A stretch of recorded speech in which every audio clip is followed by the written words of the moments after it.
Hello दोस्तों, आज की इस वीडियो में हम डिस्कस करेंगे HTET 2020 का exam, Haryana teachers eligibility test जो 2020 का एग्ज़ाम है, उसका कॉमर्स स्पेसिफिक पोर्शन सिर्फ इस वीडियो में हम करेंगे।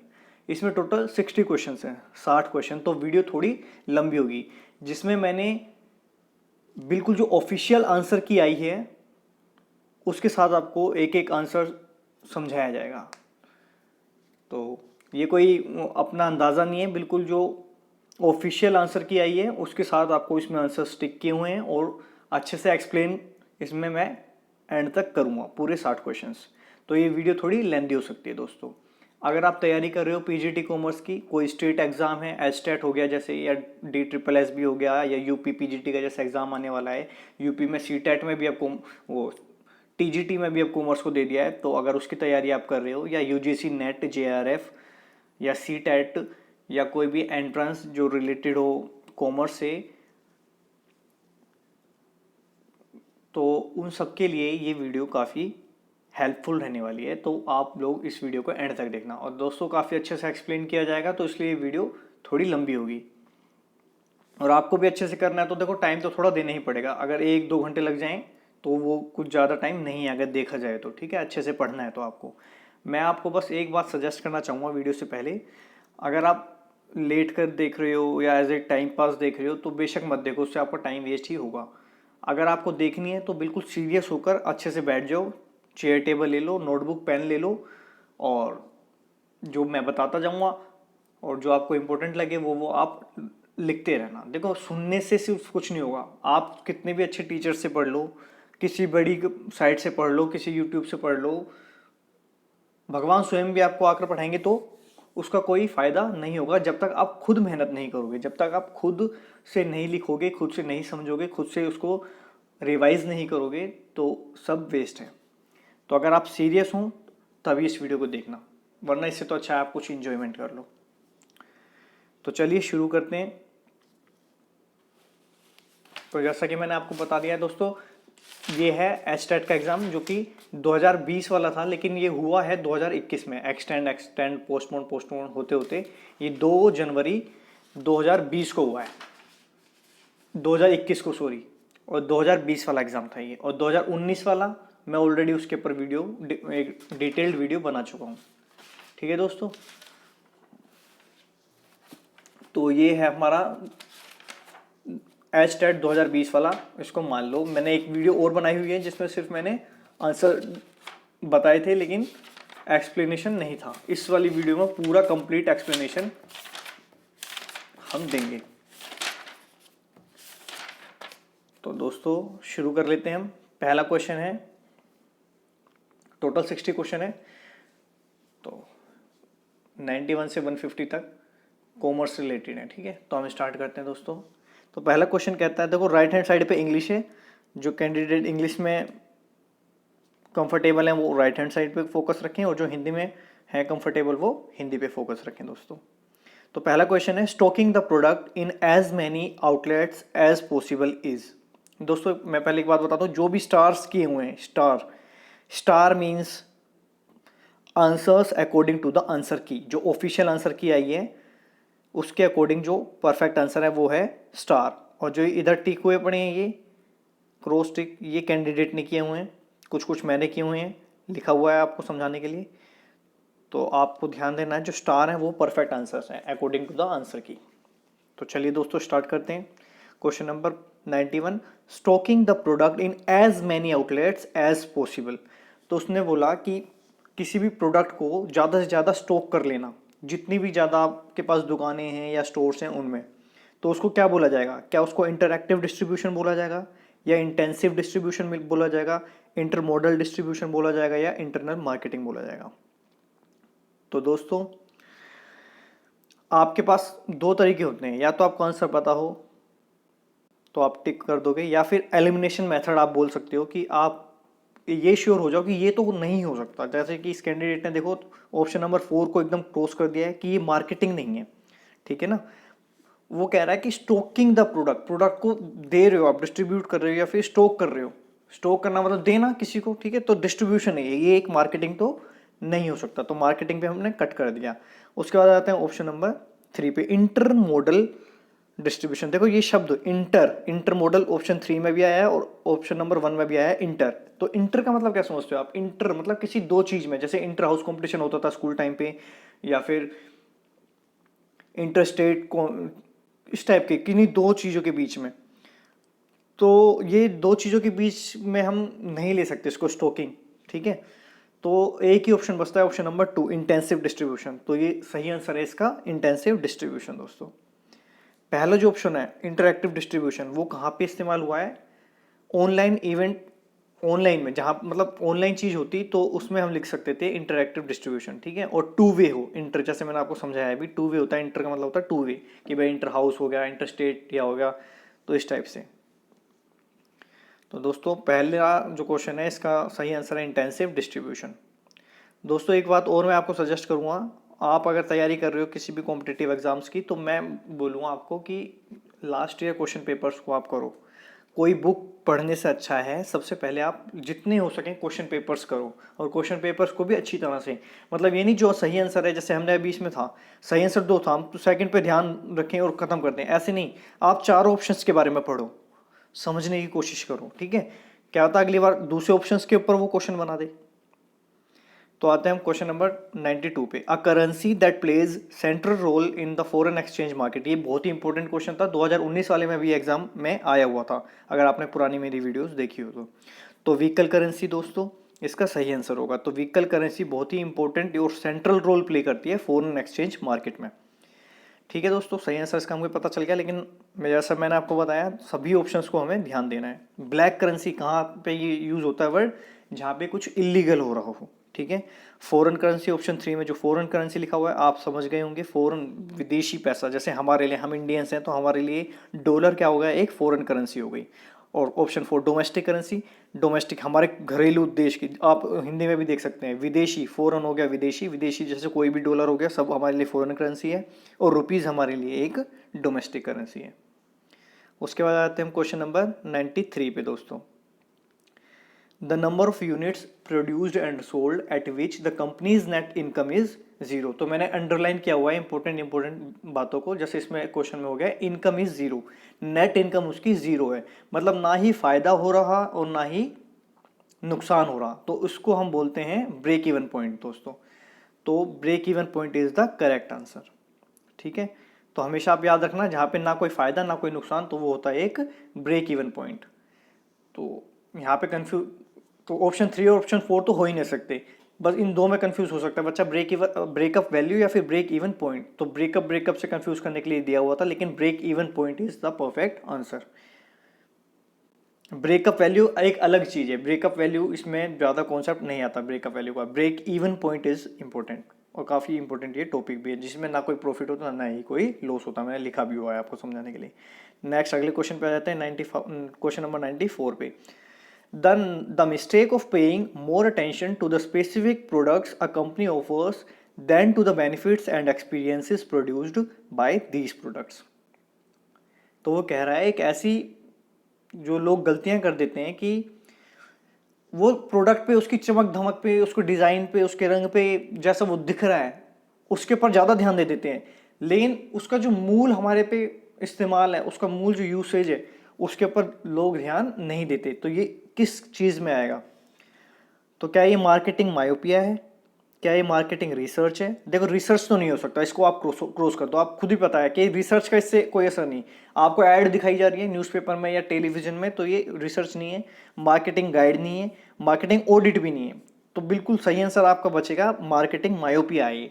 जैसा कि आपको पता होना चाहिए, जो लोग स्पेक्स लगाते हुए उन्हें शायद पता हो, मायोपिया एक वैसे भी बीमारी है जिनको नज़र, जिनकी दूर की कमजोर हो। जैसे मैं खुद भी एक मायोपिक हूँ, मुझे दूर का नहीं दिखाई देता, ठीक है। तो उसी से वर्ड यूज लेकर के इन्होंने यहाँ पे इस्तेमाल किया है, मार्केटिंग मायोपिया है, कि आपको बस वो पास से वो तो वो दिख गया, पास से वो प्रोडक्ट दिख गया, बाहर बाहर की चीज दिख गई, लेकिन जो दूर की मान लो जो कि रियल उसका यूज है उस पर आपका ध्यान नहीं जा रहा, क्योंकि उन्होंने इस तरह से उसकी एडवर्टीजमेंट इस तरह से आपके माइंड को मतलब खराब कर दिया, सिर्फ और सिर्फ आपको वो दिखावा दिखाने, ठीक है ना। बढ़ा चढ़ा कर दिखानी है ऐड, और उसके सिर्फ चमक दिखा दी, यूज उसके ऊपर उसका ज़्यादा फोकस आपका नहीं गया, तो ये मार्केटिंग मायोपिया है दोस्तों। जैसे यहाँ पे मैंने लिख भी दिया है, myopia is a condition in which close objects appear clearly but far ones don't. Next question पे आ जाते हैं, एडजस्टिंग प्राइसेस कॉन्टिन्यूअली। ठीक है जी, आप मैंने अंडरलाइन कर दिया, एडजस्टिंग प्राइसेस कॉन्टिन्यूअली, लगातार बदलाव आ रहा है प्राइस में। ठीक है, to meet the characteristics and needs of individual customers and situations, कि भाई अलग अलग सिचुएशन पे और अलग अलग कस्टमर की कोई कोई नीड को देखते हुए जो कि प्राइसेस में बदलाव करे, तो उसको क्या बोला जाएगा, प्राइमरी प्राइसिंग बोला जाएगा, या प्राइस इलास्टिसिटी बोला जाएगा, या डायनेमिक प्राइसिंग बोला जाएगा, या फिर सेकेंडरी प्राइसिंग बोला जाएगा। तो दोस्तों आपको शब्द पढ़ते ही समझ में आ जाना चाहिए कि डायनेमिक इसका सही आंसर है, क्योंकि डायनेमिक शब्द का ही मतलब होता है दैट चेंजेस, जो अपने नेचर में डायनेमिक हो, जो कि बदलाव करता हो या कर सके, तो वही होता है डायनेमिक। आप इसमें हिंदी भी पढ़ सकते हो तो आपको सही पता चल जाएगा कि गतिशील, गतिशील है वो। ठीक है, जैसे बदल सकता है, चेंज हो सकता है, तो इसका सही आंसर था ऑप्शन नंबर 3। हमको आइडिया लग गया था एडजस्टिंग और कॉन्टिन्यूअली से ही आइडिया लग गया था। Question number 96, those needs that are satisfied externally such as physiological and safety needs. दोस्तों जहां पर भी नीड्स शब्द आ गया ना, और इससे जरूर एक क्वेश्चन आता है, तो आपको पता चल जाना चाहिए, बहुत ही इंपॉर्टेंट टॉपिक है कॉमर्स का, मास्लोस हायरार्की नीड्स। तो उससे रिलेटेड एक क्वेश्चन है, मैं उसके बारे में आपको बता देता हूँ। मास्लो थे जिन्होंने ये थ्योरी दी थी नीड की, तो हमेशा उन्होंने बताया कि नीचे से ऊपर की तरफ उनकी नीड जाती है लोगों की। ठीक है, a theory on human motivation generally moves down to up. ठीक है, बेसिक नीड्स जो है नीचे होती हैं और फाइनल नीड्स जो हैं ऊपर की तरफ होती हैं। तो सबसे नीचे, सबसे बेस जो है उसमें आते हैं फिजियोलॉजिकल नीड्स। ठीक है, सबसे नीचे आती हैं फिजियोलॉजिकल नीड्स, जिसमें आते हैं फूड, वाटर और स्लीप। ठीक है दोस्तों, उसके ऊपर आती हैं फिर सेफ्टी नीड्स, सिक्योरिटी, सेफ्टी, घर हो गया। उसके बाद आती है बिलोंगिंगनेस एंड लव नीड्स, के रिलेशनशिप, आपकी फैमिली एंड फ्रेंड्स। उसके बाद आती हैं आपकी एस्टीम नीड्स। एस्टीम नीड्स मतलब कि भाई प्रेस्टीज होना, फीलिंग ऑफ अकम्पलिशमेंट, मतलब होते हैं ना भाई, मैं सूट बूट में एकदम एस्टीम लगे बंदा। उसके बाद आता है सेल्फ एक्चुअलाइजेशन नीड्स, मतलब achieving one's full potential including creative act. तो ये इस तरह से 5 स्टेजेस हैं इसकी। आप लिख भी सकते हो उसको, जो जो मैंने बोला है आप खुद से लिख सकते हो, या फिर आप गूगल करके भी इसके बारे में पूरा एक पेज लिख सकते हो। ठीक है, मैंने यहाँ पर भी लिख दिया है। सबसे नीचे होती हैं फिजियोलॉजिकल नीड्स, जैसे खाना पानी, फिर सेफ्टी मतलब घर, फिर बिलोंगिंगनेस एंड लव मतलब फैमिली एंड फ्रेंड्स, फिर एस्टीम नीड्स, और फिर सेल्फ एक्चुअलाइजेशन। तो इस क्वेश्चन में क्या आया है कि those needs that are satisfied externally such as physiological and safety needs.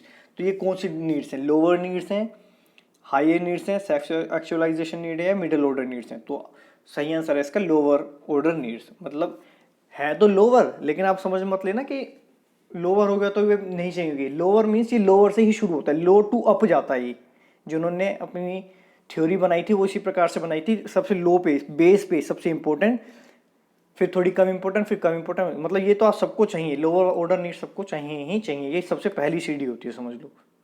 ठीक है, तो लोअर ऑर्डर नीड्स आएगा, फिजियोलॉजिकल नीड्स जो होती हैं वो आती हैं लोअर ऑर्डर नीड्स में। उसके बाद अगर देखो इसी तरह से क्वेश्चन अगर आ जाता सेल्फ एक्चुअल, सेकंड ऑप्शन देखते हैं हम, सेल्फ एक्चुअलाइजेशन नीड, ये कहाँ आती है, बिल्कुल टॉप में, ये टॉप लेवल नीड है। उसके बाद हायर ऑर्डर नीड्स, हायर में ये सेल्फ एक्चुअलाइजेशन भी आ जाता है और एस्टीम नीड्स भी आ जाती हैं। और मिडल में क्या आ जाता है, बिलोंगिंगनेस वाली। तो सबसे लास्ट में, सबसे बेसिक पर पहली सीढ़ी वाला क्या हो जाएगा हमारा, लोअर ऑर्डर नीड्स, जिसमें आता है फूड एंड वाटर। तो समझ गए, इस टाइप से और भी आगे किसी और चीज़ पे क्वेश्चन दे सकता है, तो हमको अच्छे से कॉन्सेप्ट क्लियर होना चाहिए। Question number 97, which of the following is not a big 5 factor. सबसे पहली बात तो आपको 5 फैक्टर पता होने चाहिए कि किस बारे में बात हो रही है। तो ये भी एक, जैसे मास्लो हायरार्ची नीड्स है, ऐसे ही है एक ये 5 फैक्टर वाली। तो जो द बिग 5 पर्सनैलिटी ट्रेट्स हैं, ये किसके ऊपर था टॉपिक, पर्सनैलिटी पे। ठीक है, तो इसको ओशन मॉडल भी बोला जाता है। ओशन के कहाँ से ले लिया वर्ड, इनके इसके अंदर भी 5 चीज़ें हैं, तो सबका पहला वर्ड ले लिया तो बन गया ओशन। तो ओ मतलब होता है सबसे पहले ओपननेस। ठीक है, आपको ये दी जाएगा, ये था ओशियन। ओशियन में ओ का मतलब पहला हो गया ओपननेस। उसके बाद होता है, देखो एक तो शब्द होता है कॉन्शियसनेस, कि आप बंदा कॉन्शियस है कि नहीं है, होश में है या नहीं है, लेकिन यहाँ पे वो कॉन्शियसनेस वाला शब्द नहीं है, इसमें आ रहा है वो कौन साइंस, साइंस वाला जो साइंटिफिक होता है ना, साइंटिफिक नेचर, वो वाला कौन साइंशियसनेस। तो उसका मीनिंग क्या होता है, मतलब ऑलवेज प्रिपेयर्ड, वो हमेशा से तैयार रहता है, ठीक है, मैसी नहीं रहता, इसका मीनिंग ये होता है। उसके बाद इसमें जो पर्सनैलिटी ट्रेट वाले, इसमें टोटल 5 चीज़ आती हैं, ओपननेस, कॉन्साइंसनेस, उसके बाद थर्ड पे आता है, देखो यहाँ पे मैंने लिखा हुआ है एक्स्ट्रोवर्जन। थर्ड पे क्या आता है, एक्स्ट्रोवर्जन। एक्स्ट्रोवर्जन मतलब उसमें आता है आउट गोइंग या पे एनर्जेटिक वर्सेस सोलिटरी वर्स और रिजर्व वाले पर्सनैलिटी वाले बंदे, ठीक है, एक्स्ट्रोवर्जन में। उसके बाद होता है, चौथे पे आते हैं हमारे एग्रीएबलनेस, और 5वें पे आते हैं हमारे न्यूरोटिसिज्म। तो हो गया पूरा ओशियन। तो इसमें क्या क्वेश्चन पूछा है कि विच of the following is not a big 5 factor, इनमें से कौन जो है बिग 5 फैक्टर नहीं है। तो एक्स्ट्रावर्जन भी है, ई का मतलब एक्स्ट्रावर्जन होता है, ए का मतलब एग्रीएबलनेस होता है, इमोशनल स्टेबिलिटी। देखो दोस्तों, ये दोनों स्टार थे पहले, मतलब ऑफिशियल आंसर के आने से पहले ये दोनों ही आंसर्स लग रहे थे, क्योंकि नो पूछा इसने, नो तो ना तो ये है प्रॉपर, ना तो ये भी है प्रॉपर, ना ही ये प्रॉपर। तो आपको मैंने पांचों लिख दिखवा दिए, 1 2 3 4 5, ये पांचों है वैसे तो मेन। उन पांचों में ना तो इमोशनल स्टेबिलिटी आता, ना ही सेल्फ मॉनिटरिंग आता। लेकिन अगर हम और डिटेल्स में पढ़ेंगे तो जो इमोशनल स्टेबिलिटी है वो न्यूरोटिसिज्म में आ जाता है, उसके डिस्क्रिप्शन में आ जाता है। तो करेक्ट आंसर हमारा बचा self monitoring. Self monitoring is not a part of personality big 5 traits, ठीक है दोस्तों। इससे हम क्वेश्चन से हमारे क्या पता, हमारे मेन ये पांचों पता होने चाहिए। कैरेक्टर ट्रेड्स हैं ओपननेस, कॉन्साइंटियसनेस, एक्सट्रोवर्जन, एग्रीएबलनेस और न्यूरोटिसिज्म। सेल्फ मॉनिटरिंग इसका पार्ट नहीं है। वैसे अगर पढ़ेगा कोई बच्चा बिना तैयारी के जाएगा तो उसको पढ़ के लगेगा अरे सेल्फ मॉनिटरिंग तो होना चाहिए, लेकिन एक्चुअल में वो ही नहीं है, बाकी सब हैं, ठीक है। नोट पूछा है, इस पर नोट पे ध्यान देना है। क्वेश्चन नंबर 98 में क्या है, द सिस्टमैटिक सर्च पे अंडरलाइन क्या हुआ है, फॉर न्यू प्रोडक्ट आइडियाज को, आइडियाज को सर्च करना, ठीक है, आइडिया को सर्च करना। तो क्या वो आइडिया स्क्रीनिंग कहलाएगा? स्क्रीनिंग तो मतलब होता है दिखा देना, दिखाना। तो लेकिन यहाँ पे बात किसकी हो रही है, सर्च की, ठीक है। तो अभी तो वो सर्च पे दिखा तो सकता नहीं है। अगर सर्च पे ये है तो हम स्क्रीनिंग कैसे करेंगे उसकी? तो पहला ऑप्शन तो बिल्कुल गलत, ये हो नहीं सकता। ऑप्शन नंबर 2 आइडिया जनरेशन, ठीक है, सर्च करना या फिर जनरेट करना इज सिमिलर, कि बनाना या फिर ढूंढना। तो इसलिए सही आंसर है आइडिया जनरेशन। उसके बाद है प्रोडक्ट स्क्रीनिंग, प्रोडक्ट के तो पूछी नहीं है, मेन बात थी प्रोडक्ट आइडिया, प्रोडक्ट का आइडिया। तो प्रोडक्ट नहीं हो सकता, ऑप्शन 3 भी नहीं होगा और ऑप्शन 4 भी नहीं होगा, क्योंकि ऑप्शन 3 और 4 किस पे फोकस कर रहे हैं, प्रोडक्ट पे, प्रोडक्ट स्क्रीनिंग और प्रोडक्ट जनरेशन। लेकिन हमारा मेन क्वेश्चन किस पे फोकस कर रहा है, आइडिया पे, प्रोडक्ट के आइडिया पे, ठीक है, प्रोडक्ट पे नहीं, प्रोडक्ट के आइडिया पे। और आइडिया स्क्रीनिंग क्यों नहीं हो सकता, क्योंकि अभी तो वो सर्च कर रहा है, तो जब सर्च कर रहा है तो शो कैसे करेगा, स्क्रीनिंग का मतलब होता है दिखाना, और तो इसलिए सही आंसर बच गया हमारा आइडिया जनरेशन। कभी आप ध्यान दोगे ना तो मतलब नाम में ही पहचान छिपी है, मैं बोलता हूँ एक बात, तो क्वेश्चन में ही आंसर छिपा होता है। लेकिन उस समय एग्जाम के टाइम पे बच्चे थोड़े डरे हुए होते हैं, कूल माइंडेड नहीं होते, तो समझ नहीं आता कुछ। तो आप बिल्कुल कूल माइंडेड रिलैक्स होकर के आंसर क्वेश्चंस पढ़ो और सभी ऑप्शंस पढ़ो, आपको आंसर्स मिल जाएंगे। मैं एक बात बोलता हूँ दोस्तों, आप भी बताना आपकी राय क्या है, कि आप कितना भी पढ़ लो, कितना भी पढ़ लो, आपको लगेगा एग्जाम के टाइम पे जो मैंने पढ़ा वो तो आया ही नहीं। तो इसलिए क्या है, समझदारी से हमें करना चाहिए, एलिमिनेशन मेथड इस्तेमाल करो कि ये तो नहीं हो सकता तो ये हुआ, समझ रहे हो ना मेरी बात, और अच्छे से पढ़ो उसको समझ समझ के एक एक शब्द को। उसके बाद आता है question number 99 unsecured short term corporate depth, ठीक है, अनसिक्योर्ड है वो, मतलब गिरवी कुछ भी नहीं दिया उसमें, शॉर्ट टर्म है, कम टाइम के लिए, शॉर्ट टर्म जनरली 1 साल से कम के लिए कहा जाता है। कॉर्पोरेट डेप्थ, कॉर्पोरेट है, कॉर्पोरेट मतलब हो गया जैसे कंपनीज होती हैं, private companies, that is characterized by a single payment at maturity is called, मतलब एक ऐसा शॉर्ट टर्म कॉर्पोरेट डेप्ट है जिसको एक ही बारी में निपटा दिया जाएगा, एक ही बार में वापस कर देना है, और कोई इसके बदले में कोई भी गिरवी या कोई भी सिक्योरिटी नहीं दी गई है, ये एक अनसिक्योर्ड है। तो उसको हम क्या बोलेंगे, क्या वो कॉमर्शियल पेपर है या कॉर्पोरेट अकाउंट्स है? देखो अकाउंट्स तो नहीं हो सकता, क्योंकि डेब्ट की बात चल रही है। किसकी बात चल रही है यहाँ पे? डेब्ट। डेब्ट एक तरह का लोन होता है, डिवेंचर बोल लो या लोन बोल लो। तो अकाउंट तो हो ही नहीं सकता। उसके बाद कॉर्पोरेट पेपर, पेपर भी नहीं हो सकता, ठीक है। उसके बाद कॉमर्शियल अकाउंट, तो नीचे के तो ऑप्शन कोई भी हो ही नहीं सकते, तो सही आंसर हमारा हो गया कॉमर्शियल पेपर। वैसे मैंने समझाने के यहाँ पे लिखा हुआ है, आपको शब्द याद कर लो। कॉमर्शियल पेपर आता है तो वो शॉर्ट टर्म होता है, और कॉमर्शियल कॉर्पोरेट पेपर या फिर कॉर्पोरेट बॉन्ड आता है तो वो एक लॉन्ग टर्म के लिए रहता है। यदि यहाँ पे शॉर्ट की जगह क्वेश्चन में लॉन्ग लिखा जाता है यहाँ पे लॉन्ग, तो हम कौन सा ऑप्शन हो जाता है हमारा आंसर सही? कॉर्पोरेट पेपर वाला, क्योंकि ये लॉन्ग से रिलेटेड है, ठीक है। तो अभी के लिए हमारा है सही आंसर शॉर्ट टर्म वाला, ऑप्शन 1 कॉमर्शियल पेपर। उसके बाद आते हैं हम क्वेश्चन नंबर 100 पे, एनहेंसिंग जॉब्स। एनहेंसिंग शब्द आपको पता चल जाना चाहिए। एनहेंस करना किसी को मतलब किसी की मतलब क्षमता बढ़ाना, एनहेंस करना, बढ़ावा कर देना या बढ़ाना। Enhancing jobs by giving employees more opportunity to plan and control their work. अपने काम को प्लान करना या कंट्रोल करना, उसकी अपॉर्चुनिटी एम्प्लॉयज को ही दे देना, तो इसको हम क्या बोलेंगे? क्या ये जॉब एनरिचमेंट है? बिल्कुल है, सही आंसर हो गया इसका जॉब एनरिचमेंट, क्योंकि एनहेंसिंग से ही ये वर्ड मिलता जुलता क्या है? सिर्फ एनरिचमेंट। जॉब इवेल्युएशन नहीं है। इवेल्युएशन तो भाई क्या हो गया? आप इवेल्युएट करते हो, जज करते हो कि इसने सही से काम किया या नहीं किया। जॉब स्पेसिफिकेशन, स्पेसिफिकेशन में तो आप बताते हो कि आपको ये काम ऐसे करना है, आपको ये काम करना है, ये भी करना है, ये भी करना है, ये भी करना है, तो वो जॉब स्पेसिफिकेशन होता है। और जॉब इवेल्युएशन में हम जज करते हैं। तो सही आंसर रह गया हमारा सिर्फ और सिर्फ जॉब एनरिचमेंट। तो देखो एलिमिनेशन से कितना अच्छा हो जाता है। आपने 2 ऑप्शंस कट कर दिए तो सिर्फ एक पहले ही वाला आंसर सही बचा। जॉब फेयर्स तो हो ही नहीं सकता, मेले से की तो कोई बात ही नहीं चलती। मेले में तो नौकरियां मिलती हैं, वो जॉब एनहेंस करने की बात कर रहा है। उसके बाद आते हैं, थोड़ा ये ब्लर है दोस्तों, कोई नहीं, मैं पढ़ के बता देता हूँ आपको। Employees are free to join the union or note.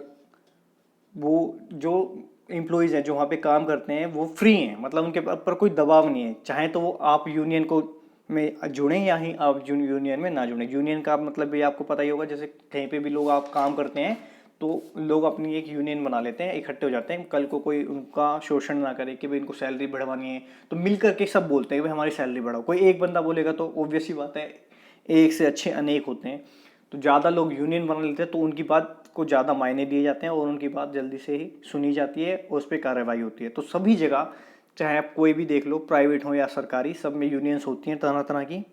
तो एक यूनियन के ऊपर क्वेश्चन आया है, employees are free to join the union or not. जो काम करने वाले लोग हैं, जो एम्प्लॉयज़ हैं, वो फ्री हैं, उनके ऊपर कोई दबाव नहीं है, चाहे तो वो यूनियन में आए या चाहे तो वो यूनियन में ना आए। And those who decline need not पे यूनियन ड्यूज। तो दोस्तों देखो, अगर यूनियन बनती है तो उनके खर्चे भी होते हैं, उनमें वो आपस में इलेक्शंस भी करवाते हैं कि उनका कोई एक प्रधान बनता है यूनियन में जो कि बात करता है। सभी तो बात नहीं कर सकते ना, तो उनके इलेक्शंस होते हैं, उनके तरह तरह के खर्चे होते हैं, तो ड्यूज हो जाते हैं। तो वो कह रहे हैं कि ऐसी यूनियन बताओ जिसमें कि लोग फ्री हैं, उन पर कोई दबाव नहीं है, कंपलसरी नहीं है कि आप चाहे तो जुड़ सकते हैं, आप चाहें तो ना भी जुड़ें यूनियन से। यदि आप जुड़ोगे तो आपको पैसे देने पड़ेंगे, जो नॉर्मल एक फीस होती है भाई, 10-10 रुपये जोड़ लिए, 100-100 रुपये जोड़ लिए, कोई भी नॉर्मल खर्चे होते हैं यूनियन के। तो इस टाइप की यूनियन को क्या कहा जाता है? क्या वो एक ओपन मेथड हुआ? क्वेश्चन पढ़ के तो लग भी रहा है, हाँ ओपन मेथड है भाई, खुला है, आना है आओ, नहीं आना तो मत आओ। ओपन शॉप, शॉप की तो यहाँ पर कोई बात नहीं चल रही, यहाँ पे तो यूनियन की बात चल रही है। उसके बाद आती है बात non exempt employees. Non exempt ये ऑप्शन नहीं हो सकता, क्योंकि एग्जाम्प्ट नॉन एग्जाम्प्ट दोनों की बात उसमें बोले खुले तौर पे है। उसके बाद है लॉकआउट, लॉकआउट भी नहीं, तो लॉकआउट तो होता है हड़ताल करना, तो हड़ताल की बात नहीं है यहाँ पे, सिर्फ यूनियन की बात चल रही है। तो ऑप्शन 3 और 4 तो बिल्कुल कट कर दीजिए। अब बता ऑप्शन ओपन मेथड या फिर ओपन शॉप, ये यहाँ पर जो जो बच्चे पढ़ के नहीं जाते, बिना तैयारी के जाते हैं, वो गलत कर जाते हैं। तो बिना पढ़े कोई जाएगा तो वो ओपन मेथड कर देगा, लेकिन अगर आप पढ़ोगे तो जो टॉपिक्स है, जो थ्योरी में, जो बुकों में लिखा हुआ है, वो शब्द यूज हुआ है ओपन शॉप। तो यूनियन में शब्द क्या आता है? Open shop. तो इसका सही आंसर है ऑप्शन 2 ओपन शॉप। उसके बाद है question number 102 which is the central bank of India. ये तो बच्चा बच्चा बता देगा, RBI, reserve bank of India. आगे question number 103 the study of societies to learn about human beings and their activities. कि भाई लोगों के बारे में जानना और वो क्या कार्य करते हैं उसके बारे में जानना, उस पढ़ाई को क्या कहते हैं? जैसे हम कॉमर्स पढ़ते हैं, पैसे वैसे से रिलेटेड पढ़ते हैं तो हमको बोलते हैं कॉमर्स, ठीक है। यदि कोई सोसाइटी के बारे में पढ़े तो उसको क्या बोला जाएगा? Anthropology, psychology. ऑप्शन 2 तो नहीं हो सकता, क्योंकि आपको पता होना चाहिए साइकोलॉजी होती है मनोविज्ञान टाइप होती है, मतलब दिमाग से रिलेटेड, मन से रिलेटेड उसकी पढ़ाई होती है। सोशल साइकोलॉजी, इसमें भी साइकोलॉजी शब्द आ गया, तो ये दोनों साइकोलॉजी तो है नहीं, क्योंकि वो सोसाइटी के बारे में पढ़ रहे हैं, ना कि किसी के विचारों के बारे में नहीं पढ़ रहे कि वो उसके मन में क्या सोचता है। मन में सोचना आ जाता साइकोलॉजी में, लेकिन यहाँ पे क्या शब्द यूज हुआ है? Study of society. तो ऑप्शन 2 और 3 तो हो नहीं सकते, क्योंकि इसमें शब्द आ गया साइकोलॉजी, तो दिस इज नॉट साइकोलॉजी। तो बचे ऑप्शन 1 और ऑप्शन 4। तो ये दोस्तों डाउट है, मैंने यहाँ पे डाउट लिख भी दिया है। सोशियोलॉजी भी स्टडी ऑफ सोसाइटी होता है और एंथ्रोपोलॉजी भी स्टडी ऑफ सोसाइटी होता है। इसमें डिफ्रेंशिएट कर पाना काफ़ी मुश्किल है। मैंने खुद भी रीड किया था, गूगल से भी काफ़ी ज़्यादा कंफर्म किया, तो मुझे बहुत ज़्यादा इसमें कन्फ्यूजन लगी। तो दोनों ही ऑप्शंस लगभग ठीक हैं, दोनों पे मैंने देखो स्टार भी किया हुआ है, लेकिन जो आंसर की में एस्टेट की जो ऑफिशियल आंसर की आई थी उसमें ऑप्शन 1 को सही आंसर माना गया है। तो दोस्तों इस टाइप के कुछ होते हैं क्वेश्चंस। आपने देखा तो एग्जाम्स कंडक्ट करवाने के बाद, रिजल्ट भी आने के बाद वो मतलब रिजल्ट नहीं, मार्क्स भी आने के बाद वो बोलते हैं अगर अभी भी किसी को डाउट है तो आप मैसेज या मेल करके भेज सकते हो। वो इस टाइप के क्वेश्चन होते हैं। इस टाइप में अगर आप मेल करके भेजोगे ना कि हमने क्वेश्चन ऑप्शन 4 को किया है, तो मे बी आपको भी अवॉर्ड कर दे, मार्क्स इसको भी दे दे, चाहे ऑप्शन जो 1 टिक करके आया उसको भी मार्क्स मिल जाएंगे, जो ऑप्शन 4 टिक करके आया उसको भी मार्क्स मिल जाएंगे। इन कभी कुछ क्वेश्चन ऐसे होते हैं दोस्तों, तो ये भी उसी टाइप में से है और मैंने इसलिए इसमें डाउट भी लिखा है। बाकी आपके क्या विचार हैं आप कमेंट करके बता देना। आगे आ जाए क्वेश्चन नंबर 104 पे, ठीक है। A situation in which an economic gain by one country results in an economic loss by another। तो भाई एक ऐसी सिचुएशन, एक ऐसी स्थिति जिसमें एक का इकोनॉमिक गेन दूसरे के लिए एक नुकसान बन जाए, दूसरी कंट्री के लिए एक नुकसान बन जाए, तो इसको क्या बोला जाएगा? Zero sum game. बराबर हो गया, ठीक है ना, एक का फायदा और एक का नुकसान, तो इसलिए हो गया जीरो। मतलब 10 जमा और 10 घटा तो बराबर जीरो ही होगा, तो इसको बोला जाता है zero sum game. Balance of payment तो इंपोर्ट और एक्सपोर्ट से रिलेटेड होता है। बैलेंस ऑफ ट्रेड भी इंपोर्ट एक्सपोर्ट से रिलेटेड होता है। और इकोनॉमिक बैलेंस तो है ही नहीं, बैलेंस तो हो ही, तो ऑप्शन 1 ही इसमें सही आंसर है दोस्तों। आते हैं question number 105। A business buying situation in which the buyer wants to modify, वो मॉडिफाई करना चाहता है product specifications, prices and terms or suppliers. तो मॉडिफाई और ऑप्शन 2 में भी ये शब्द आया है मॉडिफाइड, तो समझ जाना चाहिए था आपको इतनी देर में। तो सही आंसर होगा मॉडिफाइड रीबाय, मतलब मॉडिफाई करके उसमें कुछ चीज़ें बदल कर या फिर उनको और अच्छा बेहतर कर कर वो प्रोडक्ट को सेल कर रहे हैं, तो उसको क्या बोलेंगे? मॉडिफाइड रीबाय, या खरीद रहे हैं। तो वो ऑनलाइन बाइंग में भी ये सब कर सकते हैं हम, लेकिन सही आंसर मॉडिफाइड रीबाय है। पर्सनल बाइंग ये नहीं है, पर्सनल सेलिंग, ये सेलिंग तो है ही नहीं बिल्कुल भी। बिल्कुल आसान था ये, मॉडिफाई से मॉडिफाई आप मैच कर सकते हो, ठीक है। आ जाते हैं question number 106। A citizen of one country working in another country, एक ऐसा सिटीजन जो दूसरी कंट्री में जाके काम कर रहा है, तो उसको हम बोलेंगे एक्सपैट्रिएट, ठीक है। अगर आप इसको रिलेट करना चाहें तो देखो पैट्रिएट क्या होता है, वो मतलब जो देशभक्त, पैट्रियोट उसकी स्पेलिंग अलग होती है वैसे तो, लेकिन पढ़ने में सेम सेम है। पैट्रियट मतलब अपने देश का था वो, ठीक है, अपने देश के प्रति वफादार हो गया, मतलब पैट्रियोट बोल लो उसको। अगर उसका कर दिया हमने एक्स, एक्स मतलब अब वो हमारे देश में नहीं रहता, कहीं और जाके वो कमा रहा है, तो हम उसको बोल सकते हैं भाई एक्स पैट्रिएट। आप रिलेट करना चाहो तो इस तरह से इसको याद कर सकते हो, ठीक है। ऑप्शन नंबर 4 तो बिल्कुल नहीं हो सकता है, कम्युनिस्ट होता है। कम्युनिस्ट मतलब पॉलिटिकल जो, ठीक है, कम्युनिस्ट पार्टी जैसे कि साउथ में आपको पता हो है, केरला साइड कम्युनिस्ट पार्टी, आपको उसके बारे में वैसे पता भी नहीं चाहिए। कम्युनिस्ट पार्टी के क्या मत होते हैं, क्या उनके विचार होते हैं? उनके विचार होते हैं कि मतलब वो ज़्यादातर ना कैपिटलिस्ट के अगेंस्ट होते हैं, कि कंपनी वालों के जैसे होते हैं ना, प्राइवेट कंपनी वाले, उनके अगेंस्ट नहीं भी नहीं कह सकते, लेकिन एक तरह से उनकी सोच ही होती है कि गरीबों को हक ज़्यादा दिलवाना, कोई भी अपना बिजनेस करेगा तो उसमें ज़्यादा से ज़्यादा टैक्स लेना, सरकार ज़्यादा से ज़्यादा अड़ंगी डाले उनका, कोई भी प्राइवेट कंपनी वाले हैं, और ज़्यादा से ज़्यादा सैलरी दिलवाए एम्प्लॉयज़ को, गरीब लोगों को, मेहनत करने वाले वर्ग को। तो वो कम्युनिस्ट वालों की ऐसी सोच होती है, ठीक है। तो ये आपको पता होना चाहिए। Question number 107 107 firms whose future earnings are likely to withstand on economic downturn. तो आपको इतनी इंग्लिश आपकी हो, इंग्लिश अच्छी होगी तो अब मैनी क्वेश्चन तो बहुत इजी हो जाते हैं। तो वो क्या कह रहा है इसमें, उसने बोला कि भाई एक ऐसी कंपनी जो कि कल को अगर कोई नुकसान आने लगे, जैसे कि अब कोविड की सिचुएशन आ गई है, कोई ऐसी बुरा समय आ जाए तो वो झेल जाए, विद स्टैंड कर जाए इकोनॉमिक डाउनटर्न को, तो इस कंपनी को क्या बोला जाएगा। तो आप भिड़ते अगर आपकी इंग्लिश अच्छी होगी तो आप बता सकते हो कि डिफेंसिव कंपनी है, वो डिफेंस उनका बहुत अच्छा है, कल को कुछ गलत होता है तो वो फिर भी संभल जाएंगी। ठीक है, तो वो एक डिफेंसिव कंपनी है। आ जाते हैं क्वेश्चन नंबर 108 पे। The error of rejecting a null hypothesis. दोस्तों ये नेट जेआरएफ वालों के लिए भी बहुत इंपॉर्टेंट क्वेश्चन है और वैसे भी इंपॉर्टेंट ही है, आपको पता होना चाहिए। दो तरह के एरर होते हैं, ठीक है, एरर 1 और एरर 2।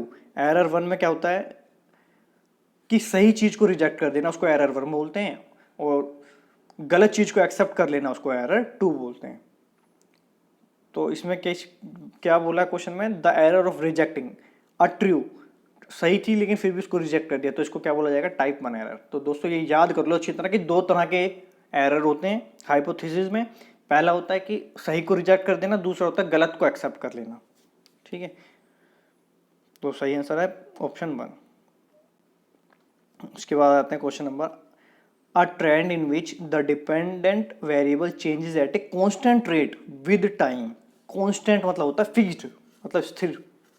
ठीक है, तो एक ऐसा trend in which the dependent variable, दो वेरिएबल्स हैं, एक तो फिक्स है और एक है, डिपेंड करता है दूसरे पे, तो वो कैसा ट्रेंड होगा, क्या वो एक कांस्टेंट ट्रेंड होगा।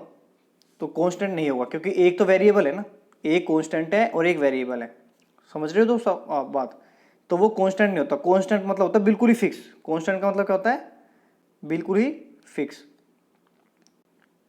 कांस्टेंट तो नहीं हो सकता, क्योंकि कांस्टेंट मतलब होता है एकदम फिक्स। यहाँ पे कांस्टेंट की बात तो है ही है, लेकिन साथ में वेरिएबल भी तो है, वेरी भी करेगा, चेंज भी होना चाहिए वो। ठीक है, तो दोनों बात, अगर सिर्फ और सिर्फ ये होता, अगर ये शब्द होता ही नहीं तो इसी को ठीक कर देते हैं हम, लेकिन दोनों शब्द हैं तो इसलिए पहला ऑप्शन नहीं हो सकता। उसके बाद आते हैं हम, क्या वो लीनियर ट्रेंड होगा, एक लाइन बनेगी। जी हाँ, सिर्फ एक लाइन बनेगी, क्योंकि दूसरी लाइन तो फिक्स्ड है ना। तो ये ऑप्शन 2 इज करेक्ट आंसर। उसके बाद लॉग लीनियर नहीं होगा, कुछ नहीं होता ये सब। मार्जिन ट्रेंड ये सब कुछ नहीं है, सिर्फ फर्स्ट और सेकंड में कंफ्यूजन थी, तो आप सेकंड वाला सही आंसर है। उसके बाद the difference between gross national product and net national product equals to. बहुत ही अच्छा क्वेश्चन है, बहुत ही इंपॉर्टेंट क्वेश्चन है, आप अच्छे से याद कर लो इसको, अच्छे से लिख लो कि देखो ये 11th-12th में जो चैप्टर है नेशनल इनकम वाला, उसमें आता ज़्यादातर नेशनल इनकम वाला जो चैप्टर है। तो मैंने देखो यहाँ पे अंडरलाइन भी कर दिया है, ग्रोस और नेट। नेट और ग्रोस को क्या बात, कौन चीज डिफर करती है, नेट से ग्रोस पे जाना हो या ग्रोस से नेट पे जाना हो, तो डेप्रिसिएशन इंपॉर्टेंस रखता है उसके लिए। ठीक है, तो यहाँ पे सही आंसर हो गया डेप्रिसिएशन वाला, ऑप्शन नंबर 2, क्योंकि नेट और ग्रोस की बात थी। लेकिन हम वैसे भी याद कर लेते हैं, दूसरे पे क्वेश्चन आ सकता है। अगर टैक्स की बात है, तो फैक्टर कॉस्ट और मार्केट प्राइस की बात होती है। अगर टैक्स जोड़ दिया जाएगा तो मार्केट प्राइस बन जाएगा, टैक्स घटा दिए जाएंगे तो वो फैक्टर कॉस्ट हो जाएगा। ठीक है, उसके बाद डोमेस्टिक और नेशनल दो शब्द होते हैं, एक होता है डोमेस्टिक मतलब घर का, अपनी कंट्री का, और नेशनल में होते हैं बाहर के भी, मतलब नेट एक्सपोर्ट्स को भी ऐड कर लिया जाए तो वो नेशनल हो जाता है। ठीक है दोस्तों, तो ये आपको सारी चीज़ें याद होनी चाहिए, और 110 का सही आंसर है ऑप्शन नंबर 2 डेप्रिसिएशन। उसके बाद आते हैं हम क्वेश्चन नंबर 111 पे। An unauthorized an and illegal, गलत भी है और अनऑथोराइज्ड भी है। अनऑथोराइज्ड मतलब उसके पास पावर नहीं है। Strike that occurs during the terms of an existing contract is, क्या उसको क्या बोला जाएगा, क्या वो विसिल ब्लोइंग है। दोस्तों विसिल ब्लोइंग एक बहुत ही इंपॉर्टेंट शब्द है, या इसके बारे में आपको पता होना चाहिए। विसिल ब्लोइंग का मतलब होता है कि मान लो हम 5 लोग हैं, हम कोई गलत काम कर रहे हैं, तो उनमें से कोई एक जना बोल, उसके मन में आ जाए कि यार ये तो बहुत गलत काम कर रहे हैं, और वो हमारी पूरी पोल खोल दे, तो उसको बोलते हैं विसिल ब्लोअर। ठीक है ना, तो यहाँ पर वो काम तो नहीं हो रहा, कोई पोल नहीं खोल रहा है। उसके बाद है वाइल्ड कैट स्ट्राइक, शब्द में आप देखा जाए तो वाइल्ड कैट, वाइल्ड वाइल्ड मान से ही पता चल रहा है कि वाइल्ड कैट, कैट को भी बुरा माना गया है, तो यही सही आंसर है। ठीक है, illegal, unauthorized to wildcat, ये सही आंसर है। बाकी हमें सारे ऑप्शंस के बारे में पता होना चाहिए। तो वेस्टिंग राइट्स के बारे में मैंने लिखा हुआ है, vesting right is a right belonging completely and unconditionally to a person which can not be taken away without owner consent. Vested right एक ऐसा मतलब राइट होता है, किसी को अधिकार दे देता है मालिक कि भाई ये बंदा बहुत इंपॉर्टेंट है, जो ये बोलेगा वो बात होनी ही होनी चाहिए, और ये तभी गिर सकती है जब मैं खुद मना करूँ तो। ठीक है, तो वो भी यहाँ पे नहीं है क्वेश्चन में, तो वैसे हमें पता होना चाहिए। उसके बाद है पेन डाउन स्ट्राइक। नाम देखो, शब्द इसमें अच्छा शब्द, इसमें तो वाइल्ड कैट आ गया तो बुरा हो गया, इसमें पेन शब्द आ गया। पेन एक अच्छी चीज़ को शो करता है, भाई पढ़े लिखा, पेन किताब बुक नोटबुक हो तो मीन्स अच्छी चीज़ है। तो देखो पेन स्ट्राइक का मतलब क्या होता है, पेन डाउन स्ट्राइक का मतलब क्या होता है, pen down strike is a strike non violent strike और पीसफुल प्रोटेस्ट, जिसमें कि किसी प्रकार का कोई लड़ाई झगड़ा, कोई वॉयलेंस नहीं की जाती और आराम से प्रोटेस्ट किया जाता है, बैठ के शांतिपूर्वक अपनी बात रखी जाती है, उसको बोलते हैं पेन डाउन स्ट्राइक। ठीक है दोस्तों, चारों ऑप्शन आपको अच्छी तरह से याद हो गए, और इस क्वेश्चन के अकॉर्डिंग सही आंसर था हमारा वाइल्ड कैट स्ट्राइक। नेक्स्ट आते हैं क्वेश्चन नंबर 112 पे, 112, retailer that buys at less than regular wholesale prices and sells at less than retail price. ठीक है, जो खरीदता है होलसेल से भी कम प्राइस में और बेचता है रिटेलर से भी कम प्राइस में, उसको हम क्या बोलते हैं? तो दोस्तों होलसेलर तो है नहीं वो, क्योंकि होलसेलर से तो कम दाम में बेच रहा है, तो ऑप्शन 3 नहीं हो सकता।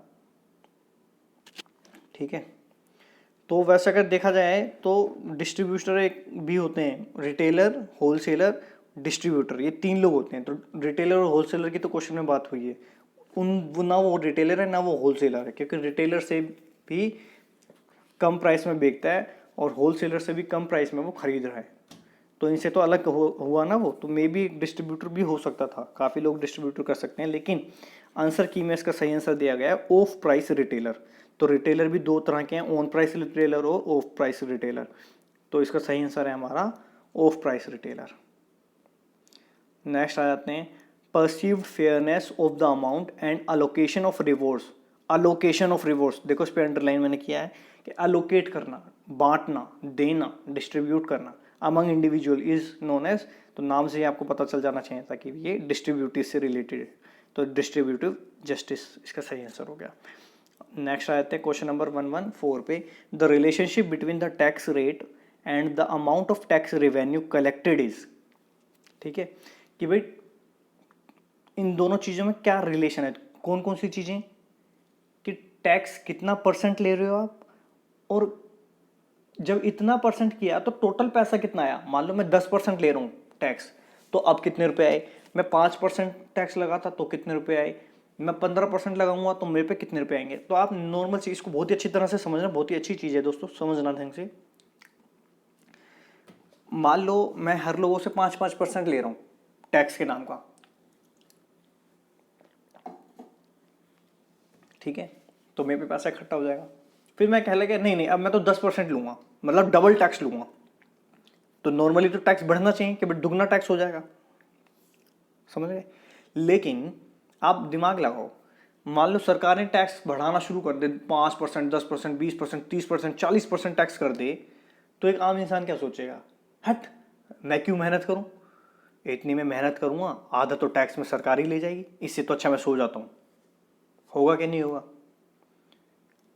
होगा कि नहीं होगा, कि भाई मैं कमाऊंगा 10 रुपये, उसमें से मेहनत सरकार ही ले जाएगी मेरे तो 5 रुपये, मैं फिर मेहनत करूं ही क्यों।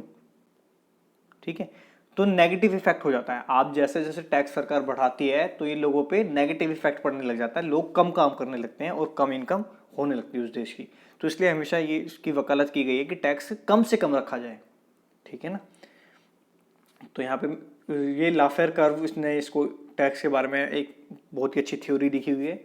तो Laffer curve states that if tax rates are increased above a certain level, एक लेवल से अधिक टैक्स को बढ़ा दिया गया, then tax revenues can actually fall because higher tax discourage people from working. तो टैक्स बढ़ाने से जो रेवेन्यू है, सरकार को जो पैसा मिलेगा वो गिर जाएगा, कम मिलेगा, क्योंकि जनता काम करना बंद कर देगी। ठीक है, तो वो लाफेयर कर्व ने बताया है, उसको समझाया है। तो वो लॉ ऑफ डिमिनिशिंग रिटर्न नहीं है, वो लाफेयर कर्व है। तो सही आंसर हो गया लाफेयर कर्व। डिमिनिशिंग रिटर्न्स तो आपको पता होना चाहिए कि भाई रिमेनिंग अदर फैक्टर्स फिक्स्ड, अगर सिर्फ एक वेरिएबल फैक्टर को बढ़ाई चले गए तो हमारे जो रिटर्न्स हैं कम होने लग जाएंगे।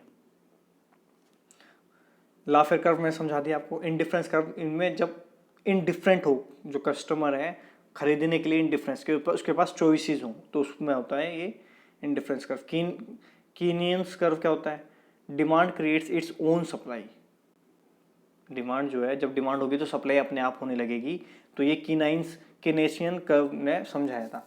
Advocated for increased government expenditure and lower tax, कि सरकार ज़्यादा ज़्यादा पैसा खर्च करे और टैक्स को कम से कम करे।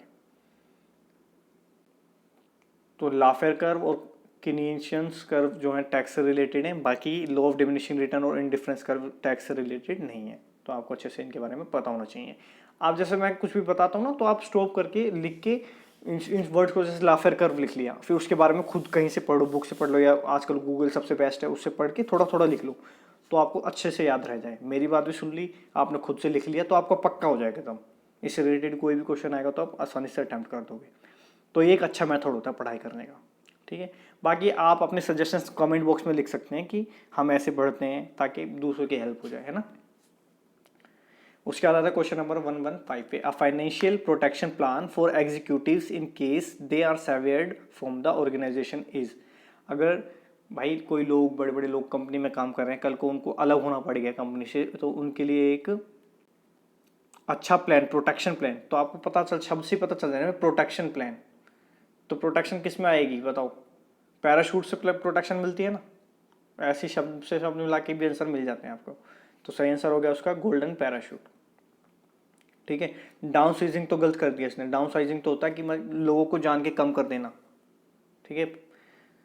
तो इसमें सेफ्टी वाली बात आती है, तो पैराशूट, गोल्डन पैराशूट इसको सही आंसर है। उसके बाद आता है question number 116, the ability to apply specialized knowledge और एक्सपर्टीज इज।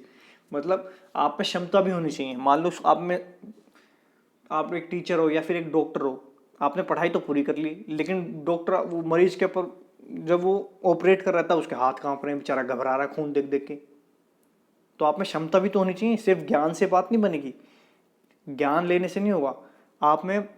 आप टीचर बन गए, ठीक है, आप में ज्ञान बहुत ज़्यादा, लेकिन आप डिलीवर भी कर पाओ स्टूडेंट्स के सामने, बोल भी पाओ, उन्हें समझा भी पाओ, वो भी इंपॉर्टेंस रखता है। तो एबिलिटी, तो उस एबिलिटी, तो the ability to apply specialized knowledge और एक्टिविटी, तो क्या है वो? क्या वो एक ह्यूमन स्किल है? क्या वो कॉन्सेप्चुअल स्किल है, या फिर टेक्निकल स्किल है, या फिर वो कम्युनिकेशन स्किल है? तो वो एक टेक्निकल स्किल है दोस्तों, वो भी एक इम्पोर्टेंट टेक्निकल स्किल है, कि आपके पास ज्ञान होने के बाद आप उसको अप्लाई कर सको लोगों पे, ठीक है। तो सही आंसर हो गया इसका technical skill.